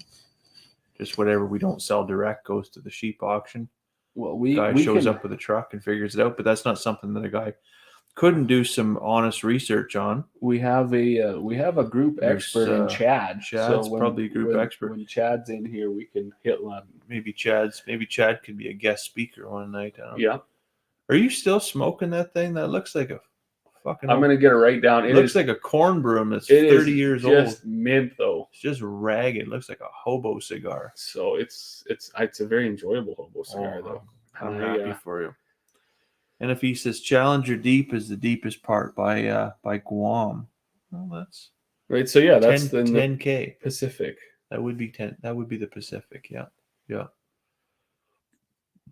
That's probably where that movie, The Pacific Rim. Yeah, that was probably based out of that. All those monsters come out of the ocean or something like that. Yeah. Well, good cigar, good whiskey. That is a fine whiskey, and it is a very fine cigar. Although it's peeling apart, looking like one of those spinny things. Yeah, but I'm gonna get her. I'm gonna get her right down to the last band, for sure. What else is new and exciting on the farm? Oh, not a whole bunch. I'm waiting to. I got my malt contract. That should be coming up. That'll be a this week thing, hopefully. You did some germinating already? I did. Testing? I did. I got my peas back from the seed plant. This is actually a bit of a funny story for anybody who feels like things don't go their way. Canola has basically been around $19 ever since fall. Yeah. So you could get that. And I sold a bunch for that. No big deal. I had one load left. And I thought, you know what I'm going to do? Because on the way to the seed plant is the grain elevator. So I'm going to haul my peas over, unload them, come back, load up the canola, and be like really efficient. And then I'll unload the canola, go get the clean peas, and bring them back, save myself a trip. So I hauled the canola in. And there's actually a Stomp and Tom Connors song about every mile a horse took, the price kept going down as he was going to the grain elevator to sell his grain. Yeah. So I get to the elevator, I unload the load. It's $16.84. I didn't have a contract, so they sold it right as soon as you unloaded it. Boom, $16.84. The lowest price canola has been in basically the last 2.5 to 3 years. Whew. So by the time I unload it and go get my seed and come back, it's already back to like $17.25 and going back up. Really? So it seemed like the whole universe had just waited Just opportune moment. For Robin Bloom to load up this last load of canola and be super efficient. Yeah. And pay him the lowest price in the last 2.5, 3 years. So that eats on a guy, but should have sat in the parking lot and ate a granola bar or something. Just waited it out for. Well, I don't think it made it to my YouTube channel, but I'd said like my only saving grace is historically it's been so inefficient that like you unload and then you text the buyer like, yeah, you can just settle that up, right? But by the time you text him and he puts it in his computer and the grain graders have put it in their computer and all the computers sync, there's an hour or two before it gets sold. Not that day. That day was instant. Right now. Instant. And as soon as it sold, it went boom back up. Like a bouncing ball. Ding and up. So I mean, you're talking about planetary alignment. It was just, yeah. So I've never hit the highs, but I've often hit the lows.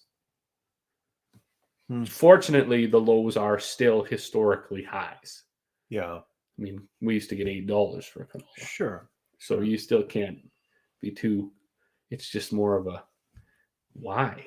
Just if I just waited another hour, had a little longer breakfast. I rushed through my breakfast because I seen the price going down. Yeah, I gotta get there. Yeah.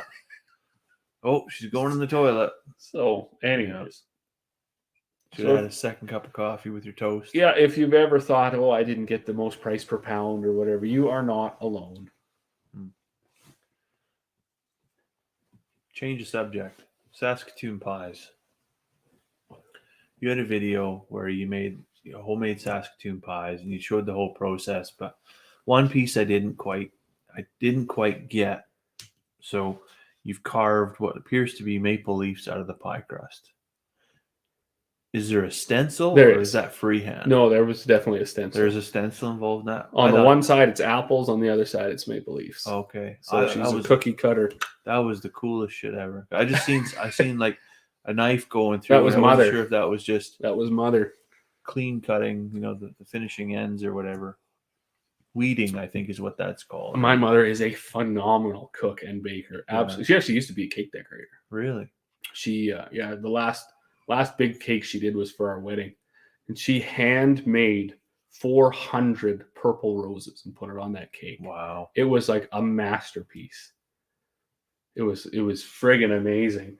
But as time got to her hands and arthritis set in, does what it does, so she's pretty much that's I don't know. When you see people that are truly masters of their craft start to not be able to do it, you're like, man, I wish I was good at anything. Yeah. But oh man, she put out some just truly works of art. Isn't that the truth, right? Where you see somebody that's like genuinely gifted. Yeah. Right. They have like natural talent. Amazing. And then you just look at yourself and you're like, what the fuck did I do today? But I got them both, my wife and my mother, both that day because they were going on and on. I don't want. My mom went to Jersey, the island of Jersey. Mm-hmm. She went to school there. Really? So, yeah, she did. Yeah, she learned how to bake over there. She learned and she said there are people that spend their life learning how to make a pie crust. Yeah, this is not an easy task. And I said to both my wife and her, I said, I don't like that. I don't want it flaky. I like it to be tacky, to have some chewy almost, density to it. Yeah. So, anyways, I'm working through this, and it's our own lard. Yeah. Right from the pigs, right from your pigs, I mean, the neighbor, I take all the lard to them. They render it down, and they, whatever. I say, I have no expectations. If I get 1 or 2 jars or whatever, it's fine. Yeah. So, anyways, and I'm working to say, you're working it too much. You're working it too much. You're working it too much. So, anyways, it did get too dry, and somebody came for a bag, and I took a cup of water onto this ball of lard that was flaking apart, and I dumped it on there, and it became just goo. Gelatinous. And my mom looked at me like she was just going to clock me. What have you done? So, anyways, I went out and I loaded. Of course, this is the first pie crust like that I've ever made. I come back in, Stan, and I don't know. I think I cracked the code. Yeah.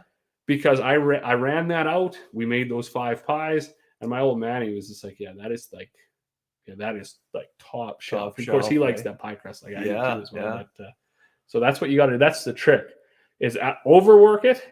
And then just flood it with water till it falls apart again, and then leave it for an hour. Yeah, till it rehydrates, and then make your pie crust. And I'm going to make some. Interesting. I was going to do it yesterday, but I didn't have time to run over and get the lard. So I got to go get the lard. Maybe I'll do that tomorrow. And then I'm going to make some effectively, I guess they're called Saskatoon turnovers, but I'm going to make like effectively little pizza pops. Yeah, little like Danishes or pastries. Yeah, right. And that's what I'm going to do because we got. We picked buckets and buckets and buckets of Saskatoons. Yeah, and we're getting closer to Saskatoon season. And I mean, that's just a sin to go through the work of picking and cleaning and just freezing and then not use them. So we're going to get pretty heavy into, and then spring seeding's coming up. So, you talked about like hams and stuff. So we'll do that. They'll cook up a turkey. They'll cook up a ham, a couple hams, get them sliced up for sandwiches, freeze them in gravy or whatever for meals in the field. Oh, right. Make up some of these Saskatoon things. And then you eat like an absolute king, like a king on the tractor. That's one thing. So that's the really enjoyable. So you spend the whole day in the tractor and you get 6 o'clock rolls around and you see that vehicle come across the field. The tailgate goes down or whatever, and the whole feast rolls out. That's what makes it all work. Oh, yes. Right. Yeah. Yeah. There's quite a bit to be said for the ag life, and then the homegrown spoils of your work. Yeah. But very, very blessed for all of that. We were cutting and baling hay last summer for my in-laws. I did most of it actually, but the one day my mother-in-law just had knee surgery, and that's why I did so much work out there this last summer. Anyway, she brought Subway out to the field, and it was just like, it's just not the same. No, right? no, it's not the same at all. There's no crock pot or here's half. I'll just keep going. But I know the one day it was like 6:45 and no supper had got to the field yet, and I was getting pretty owly in that tractor with no air conditioning. Oh, it's not a good time. Kristen says, where do you pick Saskatoon berries? Well, there's 2 places we pick. Actually, no, that's a lie. There's 3 places we pick. Straight west of us, we live on Range Road 102. Straight west of us on Range Road 104. If you can beat the Mennonites there, you'll probably find the best Saskatoons in all the county. But you're gonna be hard pressed to beat them there. The other spot is just north of the storage yard in Beaver Lodge on 102. There's a really, really good spot there. And then if you head out to the Red Willow Boys and Girls Camp, there's tons of Saskatoons out there as well. So, and for us, this is just truly amazing. There used to be, in fact, that shop out of Hythe was originally built. There was going to be a huge Saskatoon plant here. Really? So anyways, back in the day, there was a program where people could plant Saskatoons. And our neighbors, about a mile and a half away, about 12 rows of Saskatoons. So every year we just float them $100 or so. And you cannot beat that. Yeah. It's like a U-pick, but it is lush. Yeah. We've got probably half a dozen Saskatoon bushes just off the county road right out of our driveway. Yeah. But they don't produce as well as some of these other ones we go to. There's a few right in our farmyard up in the where the animals are and stuff, a few bushes, and you go up there, you get like maybe a bucket or two, and they are really, really good. But when you're looking for volume, you can't beat those rows. Yeah. You just, within a matter of a few hours, you have 3 or 4 5-gallon buckets full. Did you notice an increase in drought, right? The excess heat. Did you notice a change in the quality of the Saskatoons? The year before last, I don't think there was very many. Last year was really good. Yeah. So the year before last, we found there wasn't very many. Yeah. Those that we did get were good flavor, but this 2022s, they were really full. There was lots of them, and they were really sweet, I found. So these ones were year for them. Well, what did she say in those 5 pies? I think she put 3 or 4 scoops of sugar, so they were really good. Plus, I like this stuff to taste like it should, anyways. I don't really want it to. Yeah, we had a little bit of an argument too. Like my wife said, if I'm eating a piece of pie, I want to make it worth it, right? So I want it to be, and I was like, no, like I want it to be just Saskatoons and stuff, right? Like, and then it's healthy pie. Sure. I want it to be diabetic pie. Well, we had this whole show. It's just lard and everything. I said, no, that's all fine. That's healthy fats. That's good. Like, you can eat the whole pie, and I'm sure that's probably in a diet somewhere. That's. To eat I the remember whole I entire had Saskatoon pie. I had a doctor's appointment this summer, this past summer in with Dr. Crow there, because I mean I'm at that age where I need to actually go see a doctor. So I know I'm not just riddled with cancer and about to have massive heart failure. And he says, what do you eat for breakfast? And I said, oh, a couple of days a week I'll have bacon and eggs that I mean, right off the farm, right? Why wouldn't you? And he's just like, oh, like, you should really watch your cholesterol. And I'm like, oh, you should really read a medical journal about homegrown free range eggs and good cholesterol and bad cholesterol. Yeah, he pulled that on me too. Yeah. I'll be fucked if I'm wasting any time on this planet eating whatever a dietitian says. I mean, and that actually could be a whole topic in itself. Well, I think if I went to the co-op or Costco or wherever, and I bought bacon every single week, and I probably ate that bacon all the time, highly processed, versus stuff that was raised here, again, raised on pasture, raised on locally grown grains, raised on sunshine, raised on highly nutrient dense, and with as little processing as possible needed to cure it. Pretty sure I'm going to live to a ripe old age. Well, it's just amazing to me that we've abandoned any form of reason to think that we haven't existed for fucking 20,000 years. Yeah. Without highly processed food or strict dietary plans. Yeah, and that didn't happen until, well, processed food never happened until after Second World War. It didn't happen at all, right? And dietary plans, that's very new. And you and I we've beat this around all the time, as I'm sure 99% of the population when it comes to hospital food. I mean, you're going in there and you're being put on a plan by arguably the leading minds in nutrient and dietary requirements, and the fucking shit you can't eat. But it's garbage. It's so revolting. You cannot eat it. Yeah. So how are you going? Yeah. And this could be just a narrow-minded, bigoted thing where I'm not a believer. I'm not a believer that having eggs that you picked the day before, and make some eggs Benedict. So you got a piece of ham and a piece of bread that maybe you made. It doesn't have to be an English muffin, but and all of a sudden now your cholesterol is going to spike through the roof and you're going to die the next day. I don't believe that. I'll never believe that. Yeah, no. So for me, we eat an egg. We eat eggs a lot because of course we have chickens and they lay eggs. I mean, why wouldn't you, right? Yeah.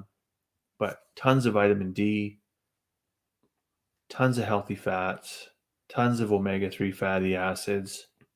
There's so many more health benefits beyond just a cholesterol risk, right? So, yeah, I'm not gonna. And you know what? If I die at 60 because whatever, I have a massive jammer, well, so be it. You have a finite amount of time on this planet. There's a much greater chance that was somewhat more genetic than it was because I had eggs for breakfast. And I was talking about this with somebody else about barbecuing seasoning, and I had read this these comments or whatever, and somebody was asking about maybe a Traeger smoke or whatever. And this guy commented, like, if you use steak sauce, you're an asshole and you're buying cheap meat. And I thought, like, okay, there's a small amount to that, but could you imagine living your life based off that comment? Like, maybe you really enjoy bullseye barbecue sauce, but now because some troll on the internet said you don't know how to cook meat, you're buying cheap meat, you're somehow subliminally now infected that you can't use barbecue sauce. Because like, there's just no way I would go through my short time on this earth not enjoying the things that I really enjoy because somebody's a barbecue sauce snob. Yeah, they're like, you don't know how to cook meat. Snob? You're like, well, no, maybe I do. Like, so what if I take a $400 cut of meat and put barbecue sauce on it? Yeah. What the fuck does it matter? Like, I might really enjoy that. And people ask me too, because they'll see like, oh, you guys, if your local meat's so good, why do we got this sesame sauce from the sawmill? It's really good because it's really fucking good. So yeah, I mean, there's lots of times we'll fry up pork chops and some potatoes and make a Caesar salad, and you'll eat that, and that's fine. Yeah. But fuck, maybe you do that twice a week. 1 week you don't use the sesame sauce, and then next, what's wrong with adding flavor to your life? It's funnily enough that we cook pork chops and we use that same sesame sauce on pork chops all the time. It's really so good. Like, why would you not? Why would you not do that? Yeah. Right, it's not taking away from the fact that maybe the meat isn't top quality. Of course it is. It's arguably the best meat you can find. But what? Fuck, maybe it's elevated with that little bit of sesame seed sauce. There's commercial meat that you buy from the Costco or from the IGA or the Safeway or wherever that has no flavor that you need. It's a vessel to get the barbecue sauce into your body. You need to have some barbecue sauce on it just to choke it down. Because it's not correct to just chug the barbecue sauce. So you need a way to get it into your body, and then you buy those pork tenderloins at Costco, and you slice them, so you effectively have a patty to get what's good into your body. It's like a meat plate that you can put sauce on, right?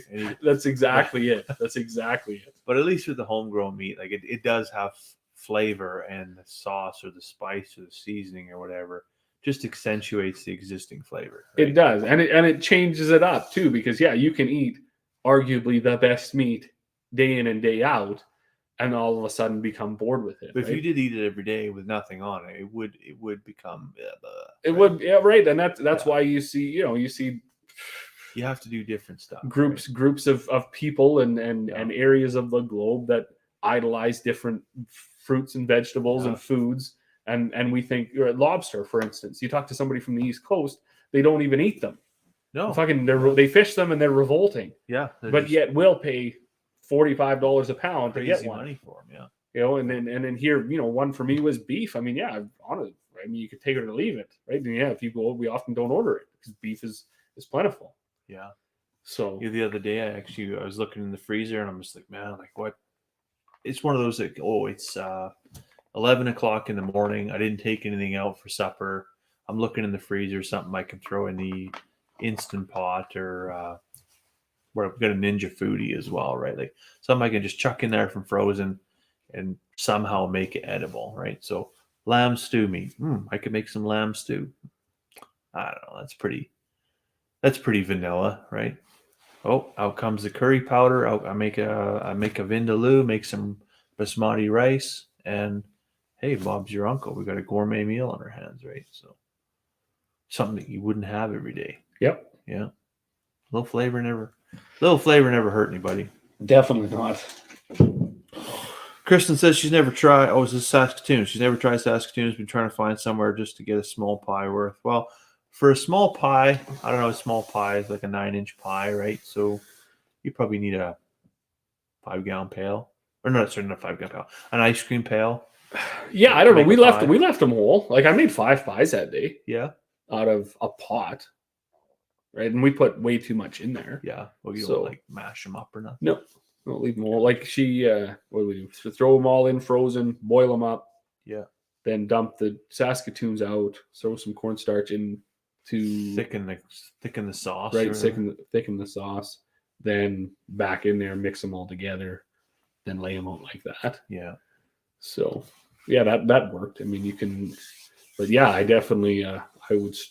Well, Tim Huss wrote a whole song about it. Like they are arguably the best berry there. Oh man, well, I mean, your selection delicious. Your selection isn't really too prevalent here in the Peace Country. No. You got Saskatoons. There's a few wild raspberries. There's some wild strawberries floating around. I think there's but that's a high bush or low bush cranberries. Yeah, cranberry. You got to be careful with cranberries. End up in a jelly. Cranberries, they look very similar to buffalo berries, and you can end up with quite the tummy ache. So just be careful with berries you pick. Oh, we had that whole sit down with the kids that you don't eat berries unless you're with your grandma. Yeah, yeah. See, that's the other thing amazing with mom. Like they, you know where Liard is, hey? Yeah. Like they had apparently my great grandparents had they owned a big chunk of that, and she was a guide, like a horse guide for a lot of years of her life. So she's like really in tune with things that nature has available to you. So she's a very good teacher for the children because there's when you get into this stuff, they get into mushrooms, there's no joke. Like you're going to end up very sick or maybe even 6 feet under if you are tackling this as an amateur. And I don't even do it. We've grown thousands of mushrooms in our compost, and I've never touched one. You don't go down these unless I just do not. I wouldn't dare. Unless you have somebody who knows what they're doing. You don't. And like I say, for us, it was very important for the kids to know that, there's a lot of things that look good that are available to you in the bush, but you don't pick them or you don't eat them unless your grandmother is here. Yeah. Because it's just not, not going to end up well for you. Well, even like strawberries, right? Strawberries are arguably one of the most delicious fruits out there, but humans aren't supposed to eat them, right? Oh, Yeah, no, that's like milk, right? Cow's milk, it's genetic mutation that allows you to eat them. okay. Yeah, the huge percentage of the population is actually terribly allergic to strawberry. Huh. Yeah. Interesting. Yeah. So. Down to one. But yeah, so recommend, try it, get some Saskatoons, make a pie. Definitely. You won't be disappointed. My wife makes a killer Saskatoon jam, and it would knock anything off the supermarket shelf. Oh yes, I believe it. Yeah, right uptown. So, but yeah, we're 3 hours, so we should probably let this lone viewer. Must be Kristen. Probably, yeah. Time to let him go to bed. And it's been a good night. It was a good one. Yeah, it was a good one. Always good to have a cigar and a drink. Yeah, so we might have to have somebody else pop back on. To have an after show dessert cigar here. And, absolutely. Yeah. Irish whiskey for the win. I think it's a keeper. I think it deserves a spot on the shelf. We've bought a lot of Scottish. We've supported the Scottish economy quite a bit. So I think it might be time to hot borders. I think we legitimately do have some stock in Scotland. We do, yeah. They should. Yeah. Maybe you never know. Maybe they might shoot us some plane tickets one day and say, "Come on over." Yeah, we'll see. In June, I'm going to be heading over that direction. I don't know if we'll make it into Scotland, but we're definitely going to make it into the UK proper. Well, leave an impression. Ask them if they know who you are. Leave an impression, and maybe we can drum up some overseas viewers. It's funny because I have a lot of people from the UK that do comment, and they comment and say that I'm a Yank because they can't differentiate between the Canadian and the American accent. I try to tell a gentleman the other day that I actually grew up in the UK, and he said, "You're about as English as my mobile phone." And I was like, whatever. I'm done with you. I'm just not going to get into it because it's not worth my time. But yeah, fun times anyways. But we'll end up back in the old country and go for a tour. And if we can get up north of the border, I know nobody that's with us has any interest whatsoever in going to try Scotch or go to a distillery even. So yeah, but we'll have some good beer. That's for sure. We'll have some good beer. So well, if I hit it big from now till the time you leave, I'll shoot you a text and I'll meet you over there for a day. What a time that would be. I was even unfortunately trying to talk to my boss. The lottery is really hard to win. We've got assets. Like the company I work for has assets in the North Sea, and we have an office out of Aberdeen. And I was trying to get in on that show. Right? Oh, I would be so jealous. So the office is in Aberdeen, but the asset is actually 40 miles from Norway. So nowhere fucking near Scotland, right? I think when you hit those situations in your life, you're allowed some sort of an entourage. So just remember that. Yeah. Push for that. Like push pretty hard for that. Because yeah. I know the company I work for. Well, my boss does not have an office in Scotland, nor will they ever have an office in my Scotland. Boss right now, so he's flying over there for work, and that's why I was trying to get in on it. So he's flying over there, and then once he's there, they will fly you. They don't have to fly you back to Canada. They can fly you to wherever, right? So he's flying back to Aberdeen, and then he's going to the Oban distillery. And then, so his last name is Campbell, so he's got Scottish heritage, and so he's going to see where his family originates from, right? So that's pretty damn cool. That is cool. Yeah, and good for him. Yeah. So kind of jealous, but I'm certainly not in his pay grade, so I can't quite pull those strings. I can't charter a private helicopter. No private jet waiting for Stan at the Grand Prairie Airport. No, unfortunately not. Yeah, maybe one day, but I don't know. I'm quite happy just staying here raising my chickens too. So yeah, sometimes a simpler life is much more beautiful than the more complicated one. So yeah, there's something to be said for that.